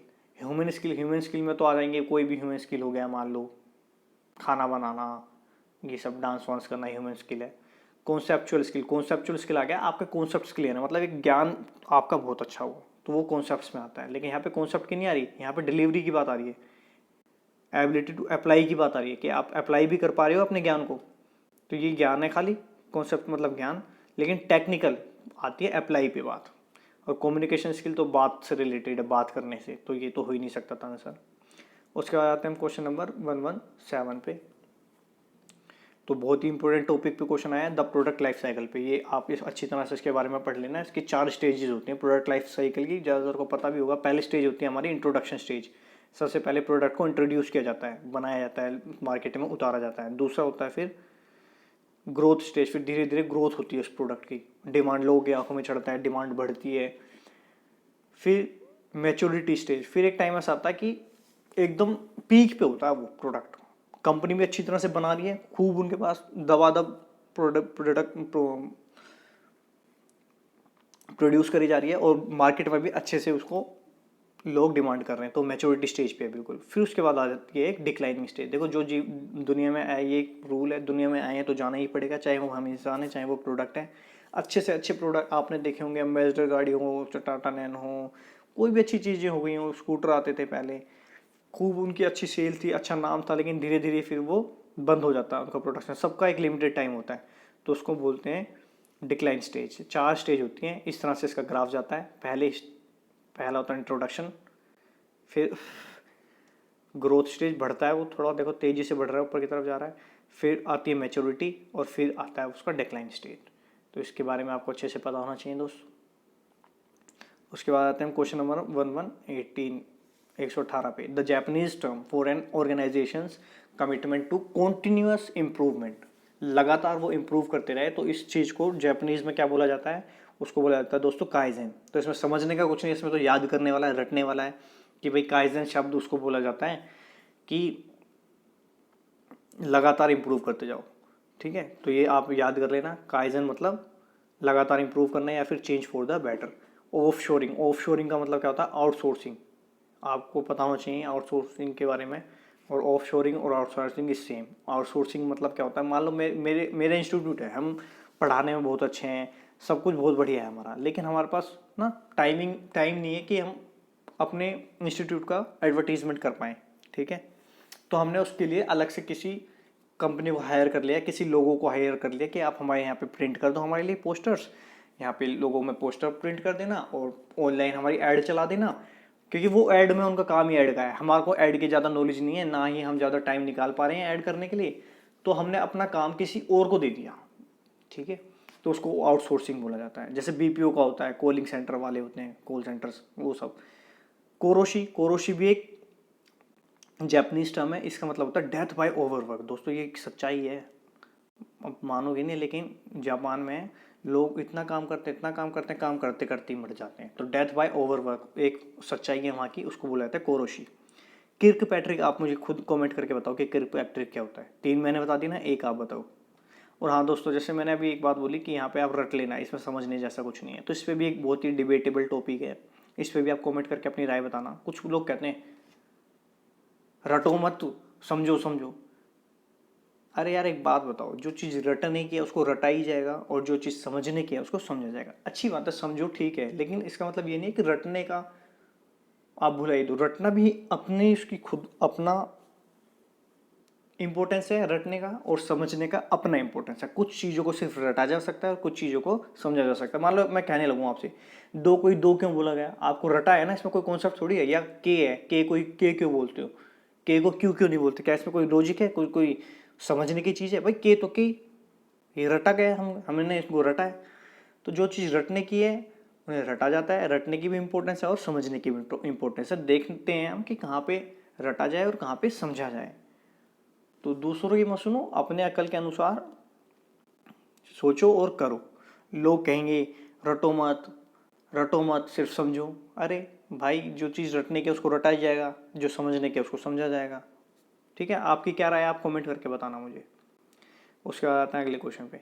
People shift their spending across food, housing, transportation, health care and other goods and services categories as family income rises. जैसे जैसे फैमिली इनकम की बढ़ती जाएगी तो वो खाने पे, घर पे, घूमने फिरने पे, अपने हेल्थ पे ज़्यादा खर्च करने लग जाएंगे। तो ये कौन सा कर्व हमें बताता है, ये एंजल्स कर्व हमें बताता है। पीटर्स कर्व क्या बताता है, प्रमोशन के बारे में। जोन्स लो और राइट्स लो ज़्यादा फेमस नहीं है, इनसे रिलेटेड क्वेश्चंस नहीं आते। ये एंजल कर्व और पीटर्स लो आपको पता होने चाहिए थे। उसके बाद question number 120। The tendency of people to associate to events when in reality there is no connection between them is known as। आपको पहले तो क्वेश्चन समझ में आना चाहिए। वो कह रहा है कि कोई दो चीज़ है, उनमें कोई कनेक्शन नहीं है, वैसे तो असलियत में कोई कनेक्शन नहीं है, लेकिन फिर भी उनको एसोसिएट कर रहे हैं, फिर भी उनको जोड़ के देख रहे हैं। कनेक्शन है नहीं लेकिन फिर भी जोड़ रहे हैं, तो ये क्या होगा, क्या एक सोशल एक्टिविटी है, या ड्यूअल इंटेंसिटी है, या सोशल कोरिलेशन, या इल्यूजरी कोरिलेशन। सब पता चल गया पढ़ दी ऑप्शंस पढ़ के कि ये इल्यूजन है भाई, ये एक भ्रम है सिर्फ। क्योंकि सच्चाई में तो उसने बता दिया, सच्चाई में तो नो कनेक्शन कुछ नहीं है, सिर्फ जबरदस्ती उसको एसोसिएट कर रहे हैं, तो एक इल्यूजन हो गया, तो इल्यूजरी कोरिलेशन है। ठीक है, उसके बाद आता है क्वेश्चन नंबर 121। दोस्तों इस कॉमर्स के पेपर में कम से कम भी तो 7-8 क्वेश्चंस ना मैथ्स से रिलेटेड हैं। ठीक है, तो 11th-12th की मैथ्स जिसने की है या फिर जो करना चाहता है, तो मैं बोलूँगा आप सिर्फ वही इस क्वेश्चन को अच्छे से समझना, बाकी आप अगला क्वेश्चन पे वो कर दो ध्यान। जिन्होंने मैथ्स की है या थोड़ा करना चाहते हैं, सिर्फ वही समझना इस क्वेश्चन को। और इसी टाइप के 7-8 क्वेश्चन है जो कॉमर्स में डाल दिए, लेकिन है वो मैथ्स के। ठीक है, तो in how many ways can 12 cups be put in 3 trays in equal number, कि भाई 12 कप हैं, 12 कपों को 3 ट्रे में बराबर मात्रा में कैसे सजा सकते हैं, कितने तरीके सजाने के। तो एक क्वेश्चन हम परम्यूटेशन कॉम्बिनेशन से रिलेटेड हो गया दोस्तों। और इसको सोल्व करने के लिए ये किया जाएगा, देखो हमेशा नीचे आते हैं, ऊपर तो आते हैं टोटल चीज़ें और कितने में बांटने, ट्रे कितनी थी 3, तो 3 हमने खाने बना दिए 1 2 3, ठीक है। कॉम्बिनेशन का ये कॉम्बिनेशन का कॉन्सेप्ट है, तो 3 बना दिए 1 2 3, क्योंकि 3 ट्रे हैं, ठीक है। अब बराबर बराबर बांटनी है उन कपों को, तो 12 कप हैं, 12 को बराबर बराबर बांटूँ तो 4 4 4 ही तो होंगे, तो 4 4 4, ठीक है जी। सबसे पहले हमारे को 3 ट्रे में जचाने, पहली दूसरी और तीसरी ट्रे। पहली ट्रे में 4 जचाने हमारे को सबसे पहले बात, तो नीचे तो आएगा 4, और टोटल कप कितने इस समय हमारे पास 12, तो यहाँ पे गया 12C4, तो कॉम्बिनेशन का इसमें फॉर्मूला लगा 12C4, ठीक है। मल्टीप्लाई 12 में से 4 तो इस्तेमाल हो गए, तो अब टोटल कितने बचे 8, अब 8 में से कितने लेने हैं 4, तो 8 में से 4, फिर 4 यहाँ इस्तेमाल हो गए, 4 यहाँ हो गए, तो टोटल 8 तो हो ही चुके हैं, तो बचे सिर्फ और सिर्फ 4, तो 4 में से 4 लगाएंगे लास्ट वाली ट्रे में सजाएंगे। तो इस टाइप से ये सोल्व होगा फिर, ठीक है। और टोटल 3 ट्रे है, इसलिए 3 फैक्टोरियल से इसको डिवाइड किया गया है। उसके बाद सोल्व कर लेना दोस्तों कॉम्बिनेशन वाला फॉर्मूला लगा के। क्या फॉर्मूला होता है, NCR का n फैक्टोरियल अवॉर्ड में n माइनस आर फैक्टोरियल और r फैक्टोरियल। तो सही आंसर आपका आ जाएगा 5775 वेज, 5775 वेज, ठीक है। 11th मैथ्स का क्वेश्चन है परम्यूटेशन कॉम्बिनेशन चैप्टर से, मतलब सेम क्वेश्चन नहीं मिलेगा लेकिन कॉन्सेप्ट वही है। इसको अच्छे से करना है तो वो 11th चैप्टर की 11th क्लास की बुक कर सकता है उस NCERT। उसके बाद क्वेश्चन नंबर, ये दोस्तों बहुत बड़ी सी एक डेफिनेशन है और बताने की ये वाली डेफिनेशन किसने दी है, तो ये रटने वाला है बिल्कुल ही कि इस बंदे ने ये डेफिनेशन लिखी थी, तो आप ये रट लेना जो जार टेरी ने ये डेफिनेशन बजट की दी थी, ठीक है। तो इस टाइप से क्वेश्चन आ सकते हैं। ब्राउन हार्वर्ड के आप याद कर लो, इसने कौन सी दी थी, H.J. वेल्डन क्यों फेमस है, हैरी L.W. ये किस लिए फेमस है, तो आपको रटने पड़ेंगे। तो मैं तो इस टाइप के क्वेश्चंस मैं तो कहता हूँ मैं कभी नहीं कर सकता इनकी तैयारी, क्योंकि ये आप कितना भी याद कर लो कैसे याद रहेगा कि ये वाली किसने लिखी है, इतना सारा सिलेबस है। तो ये तो यूँ ही इसमें सिर्फ आप तुक्का लगा सकते हो इस टाइप के क्वेश्चंस में। आगे आते हैं, ये हैं समझने वाले क्वेश्चन। 123वां, in FS&D classification of material, तो भाई मटेरियल से रिलेटेड है सामान से। तो FS&D में जो F शब्द है उसका मतलब क्या होता है, क्या उसका मतलब फर्स्ट होता है या फास्ट होता है या फ्यूचर होता है या फ्रीक्वेंसी होता है। तो सबसे पहले तो आपको पता होना चाहिए FS&D जो टॉपिक है वो क्लासिफिकेशन ऑफ मटेरियल्स का है, ठीक है, जिसमें F का मतलब होता है फास्ट, S का मतलब होता है स्लो, N का मतलब होता है नॉर्मल और D का मतलब होता है डेड। तो F से आप समझ लो सबसे FNSD, फास्ट मतलब फास्ट मूविंग आइटम होते हैं, जैसे कि आपका होगा दूध, अमूल, मदर डेयरी, आप देखोगे इसके दूध चलते रहते हैं रात भर, क्योंकि फास्ट मूविंग है, इनको जल्दी जल्दी से पहुंचाना होता है और जल्दी जल्दी से कंज्यूम करना पड़ता है, क्योंकि ये जल्दी से जल्दी खराब हो जाते हैं, ठीक है, 1-2 दिन से ज़्यादा इनको नहीं रखा जा सकता, तो उसको बोलते हैं फास्ट मूविंग आइटम्स। F का मतलब यहाँ पे है फास्ट।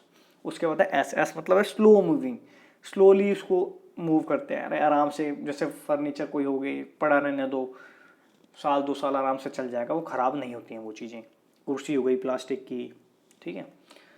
उसके बाद होता है N मतलब होता है नॉर्मल मूविंग, मतलब नॉर्मल है वो, मतलब उसको 1 साल का मान सकते हैं, 1 साल के मेहमान है वो सामान। D का मतलब डेड आइटम, बिल्कुल डेड आइटम्स हैं, consumption of such items is nil, उनको कंज्यूम नहीं किया जा सकता, ठीक है।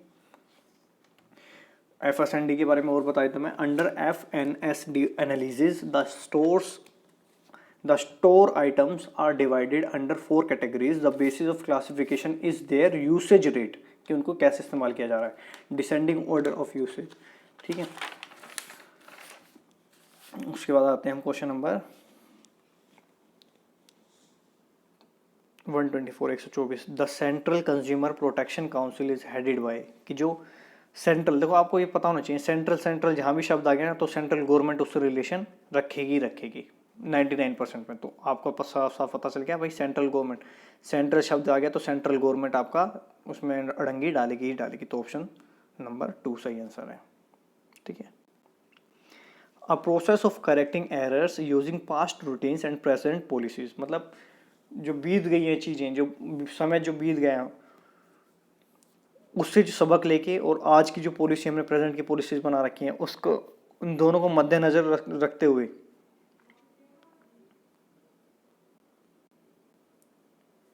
उस पॉलिसी को, उस प्रोसेस को क्या कहते हैं, तो उसको बोलते हैं सिंगल लूप लर्निंग। ठीक है, वैसे देखो कैंडिडेट ने डबल लूप कर दिया है, देखो डबल लूप कर दिया है, क्योंकि कोई भी बिना तैयारी के जाएगा तो वो इसी पे टिक करेगा। और थोड़ा डाउट भी है इसमें, मैंने यहाँ पे डाउट भी लिखा है, लेकिन जो ऑफिशियल आंसर की है उसमें क्या आंसर है, सिंगल लूप लर्निंग। उसके बाद आते हैं हम क्वेश्चन नंबर 126 पे, the maximum share application money can be, कि भाई एप्लीकेशन मनी आपको पता है ना, शेयर जो होते हैं हमारे, एक बारी में उनसे पैसा नहीं लिया जा सकता, बारी बारी लेते हैं। मतलब एप्लीकेशन मनी होती है, allotment money, first call money और फाइनल कॉल, तो इस तरह से होती है। तो वो कह रहा है कि एप्लीकेशन पे कम से कम कितना हम ले सकते हैं, तो कम से कम 5% ले सकते हैं नॉमिनल वैल्यू का। नॉमिनल मतलब क्या होता है, वही ये शब्द बहुत यूज होता है नॉमिनल मतलब, नॉमिनल मतलब फेस वैल्यू, बुक वैल्यू बोल लो या पार वैल्यू बोल लो, शेयर की टोटल कीमत, मतलब 10 रुपये का शेयर है तो उसका 5% हम एप्लीकेशन पे ले सकते हैं। तो इसमें हल्का सा क्या डाउट है दोस्तों, डाउट है मिनिमम और मैक्सिमम का। मिनिमम होता है 5%, लेकिन क्वेश्चन वाले ने लिख दिया मैक्सिमम। ठीक है, मिनिमम 5% ले सकते हैं, कम से कम 5%, ज़्यादा से ज़्यादा आप मुझे कमेंट करके बताना। ठीक है, लेकिन अब अकॉर्डिंग टू ऑफिशियल आंसर की आंसर था 5%। उसके बाद आते हैं हम क्वेश्चन नंबर 127 पे। दोस्तों ये काफ़ी लेंदी ये क्वेश्चन है और उसको समझाने के लिए काफ़ी बोर्ड चाहिए, तो मैंने इसको कभी और डिस्कस करेंगे। बाकी इसका सही आंसर है ऑप्शन नंबर 2। ठीक है, नेक्स्ट आ जाता है हम क्वेश्चन नंबर 128 पे, the firm that serves small segments that the other firms in an industry overlook और इग्नोर। जो बड़ी बड़ी कंपनियां जिन चीज़ों पे ध्यान नहीं देती, लेकिन एक छोटी कंपनी चीज़ों पे ध्यान दे रही है, उसको क्या बोलते हैं, उसको बोलते हैं मार्केट नीचर। ठीक है, तो उनको बोलते हैं मार्केट नीचर। तो ऐसी कंपनी होती हैं जो कि बहुत ही छोटी चीज़ें हैं उनको ऊपर भी ध्यान देती हैं, तो मार्केट नीचर है वो कंपनीज। वो कंपनी मार्केट लीडर नहीं है, मार्केट सेगमेंट नहीं है, मार्केट चैलेंजर तो हो ही नहीं सकती। उसके बाद आते हैं हम क्वेश्चन नंबर 129। ये भी एक मैथ्स वाला क्वेश्चन आ गया है, 11th 12th मैथ में प्रोबेबिलिटी से रिलेटेड ये क्वेश्चन है। तो जिनको मैथ्स आती है थोड़ी बहुत वो देखें, जिनको मैथ्स करनी है वो देखें, नहीं तो आगे आप स्किप कर दो। इसको हम समझते हैं क्वेश्चन को। वो क्या कह रहा है, इन अ मल्टीपल चॉइस क्विज, एक क्विज हो रहा है जिसमें कि मल्टीपल चॉइस है, आंसर्स आपको ऑप्शन वाले आंसर हैं, सब्जेक्टिव नहीं है, मतलब पूरा लिख के पैराग्राफ नहीं लिखना, उसमें आपको ऑप्शन चूज करना है, एमसीक्यू है। तो एक क्विज में क्वेश्चन पूछा जा रहा है, उसमें 5 ऑप्शन देते हैं, 5 alternatives, out of them only 1 answer is correct. ज्यादातर में दिए जाते हैं 4 ऑप्शन, लेकिन इसमें कितने ऑप्शन दे रहे हैं जी, 5 ऑप्शन। तो मुश्किल बनाया जा रहा है क्विज गेम को।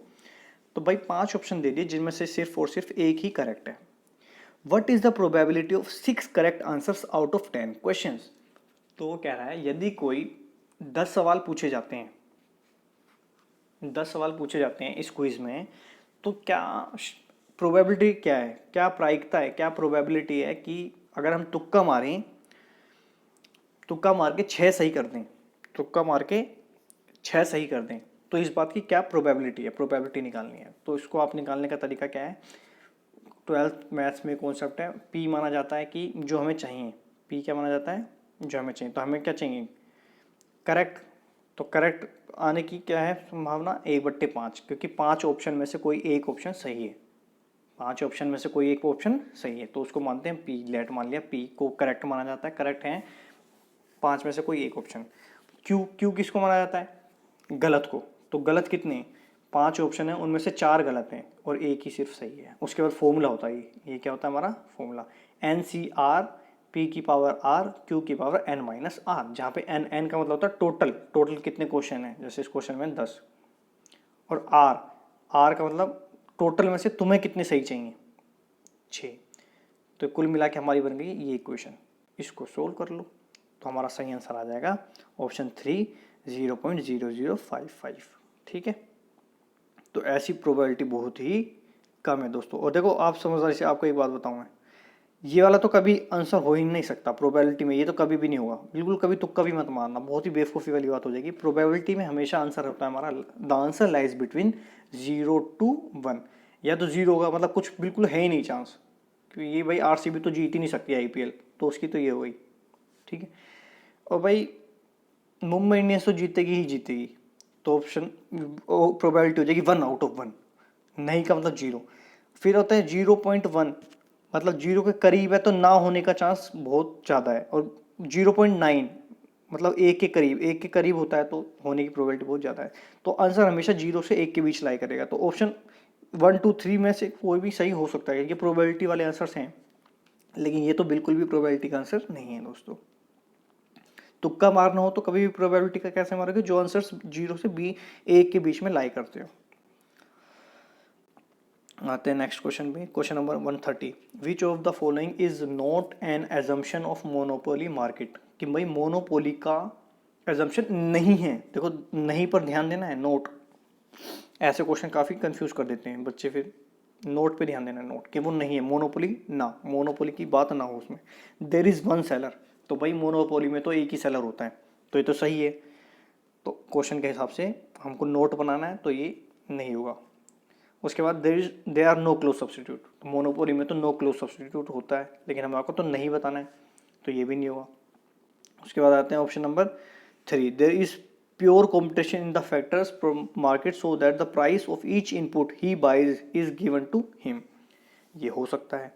The product produced by one firm is close substitute for the other firms, तो इस सब्सटीट्यूट ये एक मोनोपोली का नहीं होता, और हमारे को नहीं बताना था, no monopoly no, monopoly no, तो मोनोपोली नो की बात थी, उसके अकॉर्डिंग ये बिल्कुल सही है, ठीक है, क्योंकि उसका तो कोई भी सब्सटीट्यूट नहीं होता, मोनोपोली की जो चीज़ होती है उनका कोई सब्सटीट्यूट नहीं होता, लेकिन इसमें क्या बोल रहा है, सब्सटीट्यूट है, सब्सटीट्यूट है, तो हमारे को बताना था नहीं, तो नहीं के हिसाब से ऑप्शन नंबर 4 सही हो गया आंसर। उसके बाद question number 131, 131, which of the following errors will cause the trial balance to be out of order, जो ट्रायल बैलेंस है वो आउट ऑफ ऑर्डर हो जाएगा, मतलब गलत हो जाएगा ट्रायल बैलेंस आपका, कि भाई गलत हो जाएगा, ठीक है, ये बता रहा आउट ऑफ ऑर्डर मतलब गलत हो जाना, कि भाई 550 का सेल्स रिटर्न की जो चीज़ है वो परचेज रिटर्न में लिख दी, तो सिंपल सी बात है गलत हो गया, सेल की चीज़ परचेज में लिख ही नहीं सकते, गलत। उसके बाद ओवरकास्ट है, वो क्या है, ओवरकास्ट मतलब बढ़ा के लिख दी, लिखने थे 100 लिख दिए हमने 200, तो ये भी गलत है। उसके बाद है सेल्स बुक अंडरकास्ट, लिखने थे 100 लिख दिए 50, कहने में समझ लो मतलब कि भाई ज़्यादा लिखने थे लेकिन कम लिख रखे हैं, तो ये भी एक गलत बात है, तो सब चीज़ें गलत हैं ये, और हमें यही बताने कि क्या क्या चीज़ गलत करेगी, आउट ऑफ ऑर्डर क्या क्या करेगी ट्रायल बैलेंस को, तो ये तीनों चीज़ें ही आउट ऑफ ऑर्डर कर देगी, तो ऑल ऑफ द अबव सही आंसर हो गया तीनों, ठीक है दोस्तों। एक बात और बताऊँ आपको मजे की, एमसीक्यू में इसके कॉम्पिटेटिव एग्जाम्स अगर आप दो तो कहीं पे भी शब्द आ जाए ना ऑल ऑफ द अबव या ऑल ऑफ द 3, 99 केसेस में ये हमेशा सही आंसर होगा। आपको अगर तुक्का लगाना हो तो ऑल ऑफ द अबव में हमेशा आंख मीच के तुक्का मार दो, यदि कुछ नहीं आ रहा है तो आपको समझ में, और नन ऑफ द अबव आ जाए, नन ऑफ द अबव, उसमें कभी भी तुक्का मत मारना, वो बस 10% ऐसा होगा कि वो सही निकल जाए, और ऑल ऑफ द अबव 90% सही होता है। बाकी आपकी क्या राय है आप मुझे कमेंट करके देता हूँ, ये तो मेरे एक्सपीरियंस से मैंने आपको बताया। उसके बाद आते हैं क्वेश्चन नंबर 132, 132 पे, 132 वाले क्वेश्चन पे वो क्या कह रहा है हमसे कि the step in the selling process in which the sales person identifies, जो पर्सन जो है जो बेच रहा है वो आइडेंटिफाई कर रहा है, किसको आइडेंटिफाई कर रहा है, क्वालिफाइड पोटेंशियल कस्टमर्स को, टेबल में पोटेंशियल क्षमता है खरीदने की, तो वो कर रहा है कि प्रपोजल तो आप किसी को भी प्रपोज कर देते हो, ठीक है, कि भाई हमारा सामान ले लो, प्रपोजल ये मत समझ लें कि लड़का लड़की वाला ही प्रपोज होता है, प्रपोज का मतलब कुछ भी हो सकता है, कि भाई मैं अपनी कोई बात रख रहा हूँ किसी के आगे, एक स्टूडेंट अब टीचर के आगे भी अपनी प्रपोज रख सकता है, एक जो सामान बेचने वाला सेलर है जो कस्टमर के सामने प्रपोजल रख सकता है कि जी ऐसा ऐसा हम सामान बेचते हैं, आपको पसंद है, तो वो भी एक प्रपोजल है। तो यहाँ पे प्रपोजल की बात नहीं है, यहाँ पे तो वो आइडेंटिफाई कर रहा है कि कौन खरीदने वाला है, तो प्रपोजल नहीं हो सकता ये, प्रमोशन भी नहीं है, प्रमोशन तो प्रमोट करना है, किसी को भी प्रमोशन कर सकते हैं। प्रोस्पेक्टिंग इज सही आंसर, शब्द आपका इंग्लिश सही होगी तो वो सही कर सकता है इसको आसानी से, कि भाई वो प्रोस्पेक्ट कर रहा है, देख रहा है, इंस्पेक्ट कर रहा है कि कौन लोगों में क्षमता है हमारा सामान खरीदने की। स्पेसिफिकेशन में तो स्पेसिफिकेशन बतानी होती है हमारे सामान में ये चीज़ है भाई, खट्टा है या मीठा है या इतना एमआरपी है, इस टाइप से। तो सही आंसर होगा ऑप्शन 3 प्रोस्पेक्टिंग। क्वेश्चन नंबर 133 133 अ कंटीजेंसी। कंटीजेंसी शब्द जहाँ पे भी आ जाए याद रख लेना कि होना या ना होना। कंटीजेंसी मतलब होना या ना होना, ठीक है। A contingency theory that focuses on followers readiness, situational leadership theory. तो वो कौन सी थ्योरी होगी भाई, सिचुएशनल, कि होना या ना होना, सिचुएशन पे डिपेंड करेगा। हमेशा ये चीज़ होती है वेजरिंग कॉन्टेक्स्ट में आती हैं कंटीजेंसी, भाई बारिश होगी या नहीं होगी, ये मैच ये जीतेगा या नहीं जीतेगा, हार जीत की शर्त होगी, कौन जीतेगा, ये सब चीज़ें कंटीजेंसी में आता है। तो इस सिचुएशन में से ही रिलेटेड ये शब्द है, सिचुएशन कैसे बनेगी भाई, अच्छी सिचुएशन बनेगी ये पूरी, तो ये इसका सही ऑप्शन है। उसके बाद आता है क्वेश्चन नंबर 134 पे, wage rate ₹30 per hour, standard time 6 hours and. बहुत ही अच्छा कॉन्सेप्ट है, इससे रिलेटेड काफ़ी क्वेश्चन आते हैं, आपको समझना चाहिए कि भाई कि जो भी लोग मेहनत करते हैं, दिहाड़ी वाले हो गए मान लो, या फिर जो रोज़ का मेहनत की रोज़ पैसा ले लिया, उनके हम कैसे निकालते हैं, उनका क्या कॉन्सेप्ट है कि कितने रुपए इनको दूँ मैं, कितना बोनस बन गया, कितनी इनकी सैलरी बन गई। एक तो भाई सिंपल सी बात है, जितना काम वो करेगा 6 घंटे मतलब मैंने करा है और जो एक रेट चल रहा है वो तो देने ही देने पड़ेंगे, वो तो नॉर्मल सी बात है। मतलब जैसे इस क्वेश्चन में हो गया आपका 30 रुपये घंटा है हिसाब, और उसने टाइम कितना लगाया 4 घंटे, तो 4×3 = 12, 120 तो उसके हो ही गए, 120 तो उसके देने ही देने। ये तो आसानी से आप निकाल देते हैं, इसमें कोई रोड़ा नहीं है। मेन बात आती है बोनस की, कि बोनस कैसे निकाला जाए। तो बोनस समझो क्या हो गया, मान लो एक काम है जो कि नॉर्मल लोगों के लिए जो रूल बनाया हुआ है भाई 6 घंटे में ये काम करना है, लेकिन उस बंदे ने वो 4 घंटे में ही कर दिया, तो बोनस तो मिलेगा ना भाई उसे कि उसने जल्दी काम कर दिया, तो बोनस निकाला जाता है। तो बोनस का फॉर्मूला आपको याद होना चाहिए बस, कि बोनस कैसे निकलता है, टाइम सेव्ड, कि उसने टाइम कितना बचाया है 2 घंटे, इस केस में कितने क्वेश्चन बचाए हैं उसने 2 घंटे बचाए हैं, 2 घंटे। उसके बाद टाइम टेकन, टोटल टाइम कितना लिया उसने 4 घंटे लिए। उसके बाद रेट कितना रुपए 1 घंटे के 30 रुपये, और स्टैंडर्ड टाइम कितना है 6 घंटे। तो आप लिख लेना इसको कॉपी में। तो बोनस उसका बन गया भाई 40 रुपये, और टोटल उसने काम कितने घंटे किया था 4 घंटे, 1 घंटे के 30 रुपये, तो 120 तो ये देने ही देने थे, जमा 40 रुपये बोनस के, तो 160 रुपये टोटल हो गए। आशा करता हूँ आपको अच्छे से समझ में आया होगा, लिख लेना तो ज़्यादा समय तक याद रहेगा आपको। मेन फॉर्मूला ये है कि बोनस का फॉर्मूला होता है कि टाइम कितना सेव किया मल्टीप्लाई टाइम कितना लिया मल्टीप्लाई रेट क्या है और अपॉन में स्टैंडर्ड टाइम कितना है। हमेशा नीचे तो हमेशा टोटल ही आता है, कोई भी फॉर्मूले जो नीचे हमेशा टोटल ही आता है, स्टैंडर्ड टाइम टोटल टाइम बोल लो, ठीक है। उसके बाद है क्वेश्चन नंबर 135, पीवी रेशियो से रिलेटेड, भाई इससे भी रिलेटेड काफ़ी क्वेश्चंस आते हैं दोस्तों, ठीक है। The profit volume ratio of a firm is 50% and margin is 40%। Margin of safety आपको पता होना चाहिए दोस्तों कि भाई जो ब्रेक इवन पॉइंट से ऊपर का जो भी कुछ होगा वो होता है margin of safety. Break even point मैंने आपको पहले ही बताया कि जहाँ पर ना कोई फायदा हो रहा है ना ही कोई नुकसान हो रहा है, अगर ब्रेक इवन पॉइंट से कुछ भी ऊपर जा रहा है तो वो हमारी सेफ्टी है, ठीक है, फ़ायदा ही फ़ायदा हो रहा है उसमें, तो उसको मार्जिन ऑफ सेफ्टी बोला जा रहा है। तो मार्जिन ऑफ सेफ्टी है इसकी 40%। You are required to find out BEP, break even point हमारे को बताना है, and net profit if the sales volume is 5 lakh, 5 lakh रुपए की सेल्स वॉल्यूम है, ठीक है दोस्तों। तो ब्रेक इवन पॉइंट क्या हो गया आपका 5 लाख माइनस, सबसे पहले आप समझ लो कि टोटल सेल्स वॉल्यूम कितनी है भाई 5 लाख, 5 लाख रुपए की आप सेल कर रहे हो, तो उसमें मार्जिन ऑफ सेफ्टी कितना है 40% सेफ है आपका, ठीक है जी।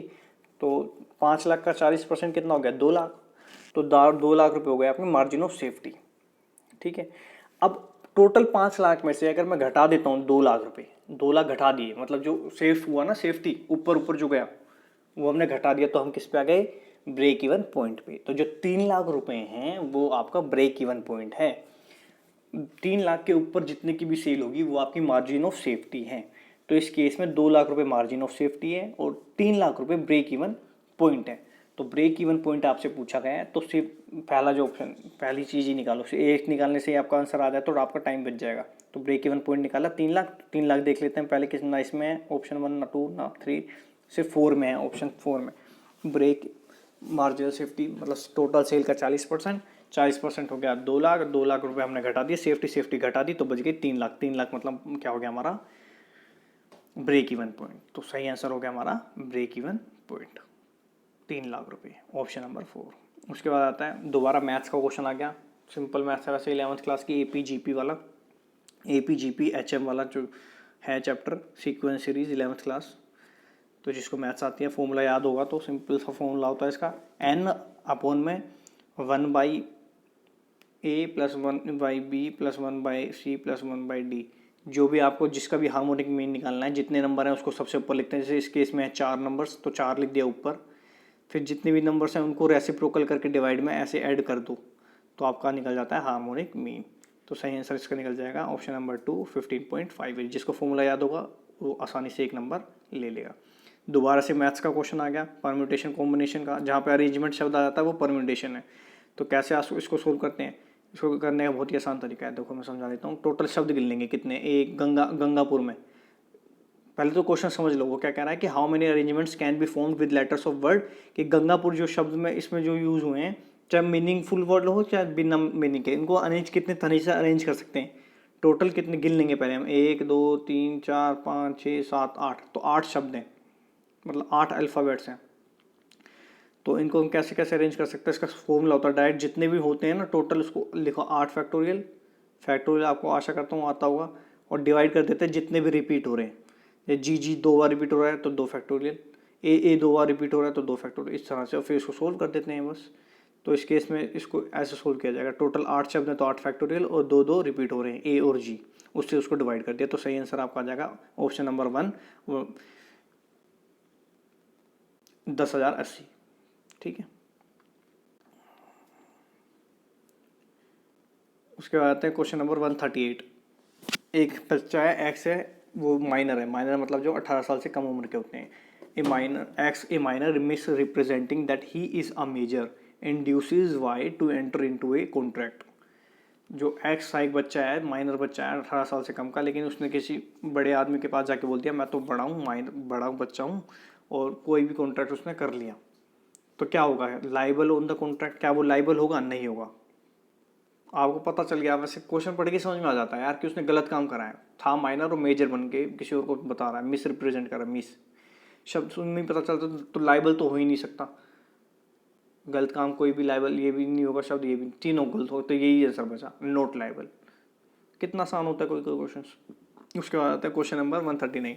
At the time of retirement of A bill, जब वो बिल को रिटायर करेगा तो जो एक्सेप्टर है वो डेबिट करेगा, क्या डेबिट करेगा, बिल्स पेबल अकाउंट को ही डेबिट करेगा, सिंपल सी बात है। 11th के अकाउंट्स में ये बिल वाला जो चैप्टर है अच्छे से जिसने किया वो उसको पता होगा, बिल्स पेबल अकाउंट डेबिट होगा, सिंपल एंट्री है रिटायरमेंट के टाइम की। उसके बाद question number 140। The combination of inflation and recession, मतलब इन्फ्लेशन भी हो गई और सब चीज़ें महंगी हो गई, ठीक है, और रिसेशन हो गया, मतलब नौकरी हो गई, सब खत्म, सब बर्बादी वाली चीज़ हो गई, जैसे कोविड की सिचुएशन को कह सकते हो आप। तो इन दोनों चीज़ों का जो कॉम्बिनेशन है वो क्या बना देगा, क्या वो स्टैगफ्लेशन होगी, हाइपर इन्फ्लेशन होगी, लो इन्फ्लेशन नहीं हो गया, स्टैग्नेशन होगी। देखो स्टैग्नेशन में बताता हूँ, स्टैग्नेशन का मतलब होता है स्टैग्नेंट, एक स्थिर हो जाना, रुक जाना, सब चीज़ मतलब इकोनॉमी रुक जाए, एकदम थम जाए, उसको बोलते हैं स्टैग्नेंट। तो इसमें तो लेकिन दो चीज़ें होनी, दोनों का कॉम्बिनेशन, तो रुकना तो नहीं होगा, लो इन्फ्लेशन भी नहीं होगा, हाइपर इन्फ्लेशन भी नहीं होगा, इन्फ्लेशन तो है ही है, लेकिन दो चीज़ मिला रही है ना, तो वो हो जाएगी स्टैगफ्लेशन। इसको मिला के, इन्फ्लेशन को और स्टैग्नेशन को मिला दे के जो बन गया वो हो गया स्टैगफ्लेशन। आपको शब्द से ही पता चल जाना चाहिए था, कॉम्बिनेशन है ये स्टैग्नेशन का भी और इन्फ्लेशन दोनों को मिला के बड़ा है शब्द स्टैगफ्लेशन। मतलब ये जो तीनों ऑप्शन है ना नीचे वाले, इन तीनों को मिला करके, इन्फ्लेशन और स्टैग्नेशन को मिला के जो शब्द बना स्टैगफ्लेशन, वही एक कॉम्बिनेशन है। तो देखा, ध्यान से आप पढ़ोगे तो क्वेश्चन में ही और आंसर्स में ही आंसर छिपा होता है। ऑप्शन नंबर 1 हो गया स्टैगफ्लेशन। उसके बाद आ गया question number 141। Which among the following is not included in usages of fund, कि फंड को इस्तेमाल नहीं कर सकते। ओपन ऑपरेटिंग लॉस को ऑपरेट करने में, payment of dividend and taxes, tax देने में या फिर शेयर होल्डर्स को डिविडेंड बांटने में फंड का इस्तेमाल नहीं कर सकते। Tax, trade payment, non trade payments, purchase of fixed asset against shares. तो दोस्तों एक डाउट था इस क्वेश्चन में, ये एक्चुअल में ना आप मैं बोलूँगा कि ये क्वेश्चन ही कंप्लीट नहीं है, ये क्वेश्चन ही कंप्लीट नहीं है कि कौन सा फंड, भाई यहाँ पे लिखना चाहिए था ना, इसने तो डायरेक्ट लिख दिया यूजेस ऑफ फंड। कौन सा फंड? बहुत तरह के फंड होते हैं, समझ रहे हो ना। वैसे होना कि भाई सिक्योरिटी प्रीमियम वाला फंड आना था यहाँ पे, वैसे एक्चुअल जो क्वेश्चन था मेरे हिसाब से कि भाई सिक्योरिटी प्रीमियम से जो फंड इकट्ठा होता है उस फंड को किस चीज़ में इस्तेमाल नहीं कर सकते इन चारों में से, ये एक प्रॉपर क्वेश्चन होता। तो इसलिए यहाँ पे मैंने डाउट भी दिखाया। तो वैसे अकॉर्डिंग टू आंसर की इन्होंने ऑप्शन नंबर 3 को वो 4 को सही आंसर माना है। Purchase of fix asset, fix asset हम नहीं खरीद सकते, बाकी सारे काम हम कर सकते हैं। ऐसा वैसे सिक्योरिटी प्रीमियम वाले केस में ही होता है। नेक्स्ट क्वेश्चन पे आते हैं 142। अ परफॉर्मेंस असेसमेंट इन विच को वर्कर्स, को मतलब आपको पता होना चाहिए आपके साथी, सहकर्मी, देखो हिंदी भी पढ़ सकते हो आप।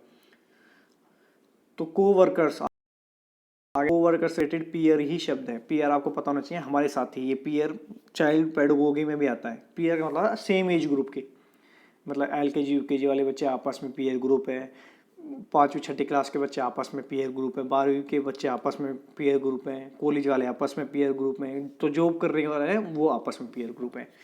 तो उस इवेल्यूशन टेक्निक को पीयर इवेल्यूशन बोला जाएगा, जो कि भाई मान लो 4-5 लोग काम कर रहे हैं और किसी और को, बड़ा लोग कोई नहीं बता रहा, जज नहीं कर रहा कि ये काम कैसे कर रहा है, उसके खुद के दोस्त ही बता रहे हैं कि ये बंदा कैसा तो काम करता है, उसको बोलेंगे पीयर इवेल्यूशन, उसके साथियों से ही इवेल्यूएट करवा देना। क्वेश्चन नंबर 143 पे बहुत आसान क्वेश्चन है, आपको पता ही होगा कि the association close of a public company has to be signed by, कि टोटल कितने, मिनिमम कितने होते हैं पर्सन पब्लिक कंपनी में? मिनिमम 7 या 7 से ज़्यादा, उन्हीं से वो करवाया जाएगा साइन। तो उसके बाद आते हैं question number 144, 144। Which one of the following is a quantitative, quantitative मतलब न्यूमेरिकल, नो थ्योरी। दो तरह की चीज़ होती है, क्वांटिटेटिव और क्वालिटेटिव। तो क्वांट जिसमें आ गया मतलब नंबर्स आ गए, नंबर्स, तो इनमें से किस में आएगा? ब्रेन स्टॉर्मिंग में आएगा नंबर्स? नहीं आते। डिसीजन ट्री में नंबर्स आते हैं, वेरी गुड, ये होता है सही आंसर है डिसीजन ट्री। इसके अंदर ना दोस्तों काफ़ी ग्राफ्स वगैरह बनाए जाते हैं, नंबर्स का इस्तेमाल होता है, 5, 10, 0 ग्राफ बनाएंगे तो नंबर्स का इस्तेमाल होगा ही होगा। तो सही आंसर है डिसीजन ट्री। डेल्फी टेक्निक में ज़्यादा नंबर यूज़ नहीं होते, कॉन्सेप्ट मैपिंग में भी ज़्यादा नहीं होते। नाइस, ये तो बिल्कुल नहीं हो सकता। ऑप्शन नंबर 1 और 2 तो 4 तो बिल्कुल नहीं हो सकता था, 2 और 3 में थोड़ी कन्फ्यूजन थी, तो ऑप्शन नंबर 2 सही आंसर है। उसके बाद है question number 145। Which one of the following is note, नहीं है, principle of Henry fuel. Henry fuel का प्रिंसिपल इनमें से क्या चीज़ नहीं है? तो आपको हेनरी फ्यूल के प्रिंसिपल्स पता होने चाहिए दोस्तों, 11th बिजनेस की क्लास में होते हैं। तो 14 प्रिंसिपल हैं हेनरी फ्यूल के।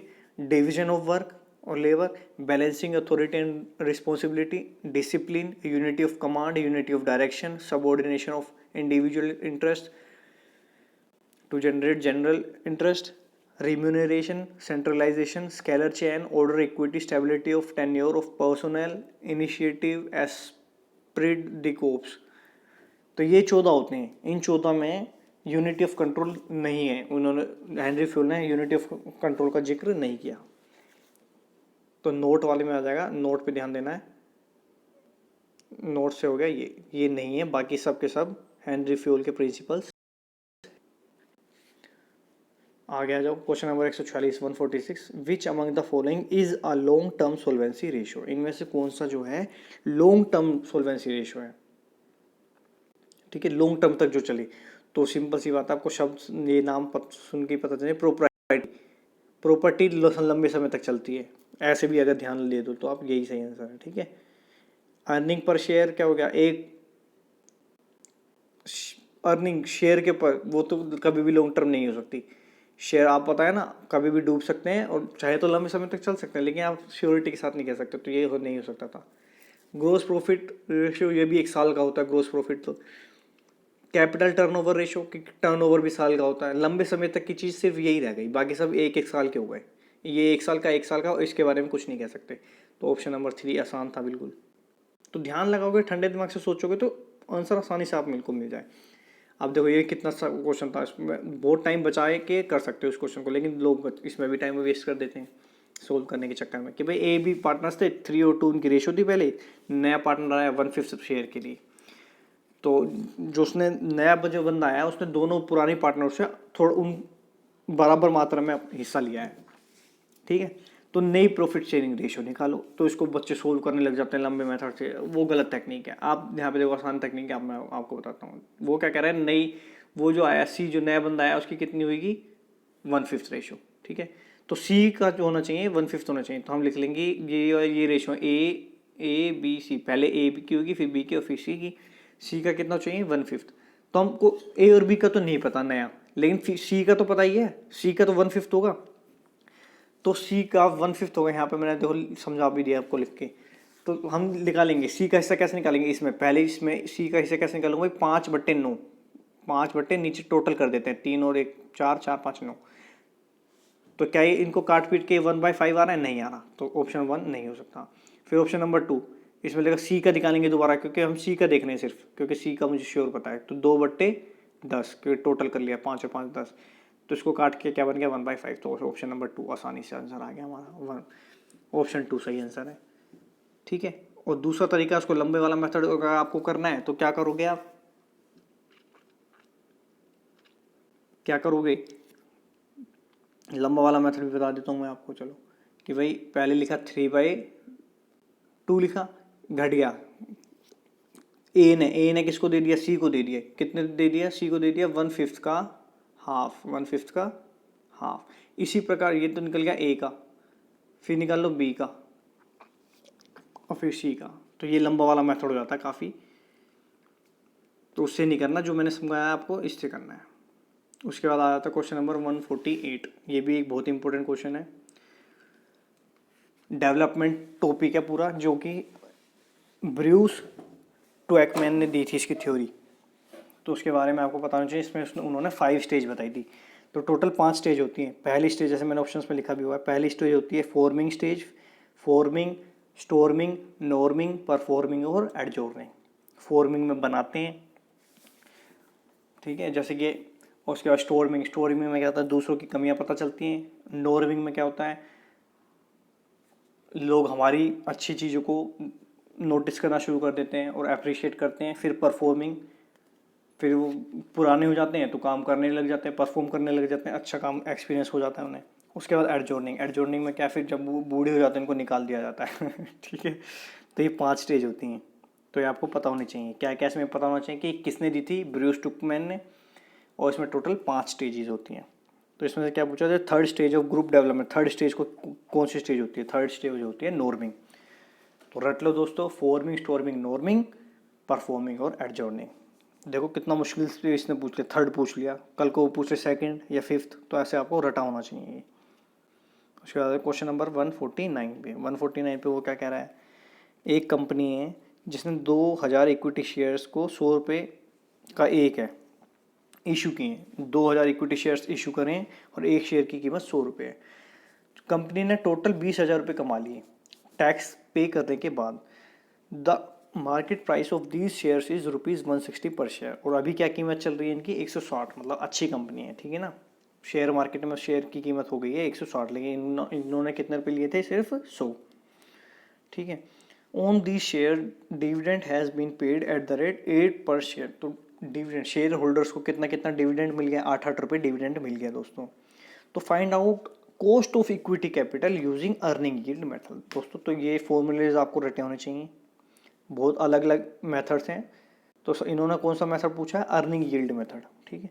अर्निंग यील्ड मेथड का क्या फॉर्मूला है, ये फॉर्मूला है कॉस्ट ऑफ कैपिटल का, भाई कितने रुपए उनको लगे ये पैसा इकट्ठा करने में। तो भाई अर्निंग पर शेयर कि एक शेयर पे कितनी अर्निंग हो रही है, तो हमें पता है भाई अर्निंग पर शेयर कैसे निकालेंगे हम,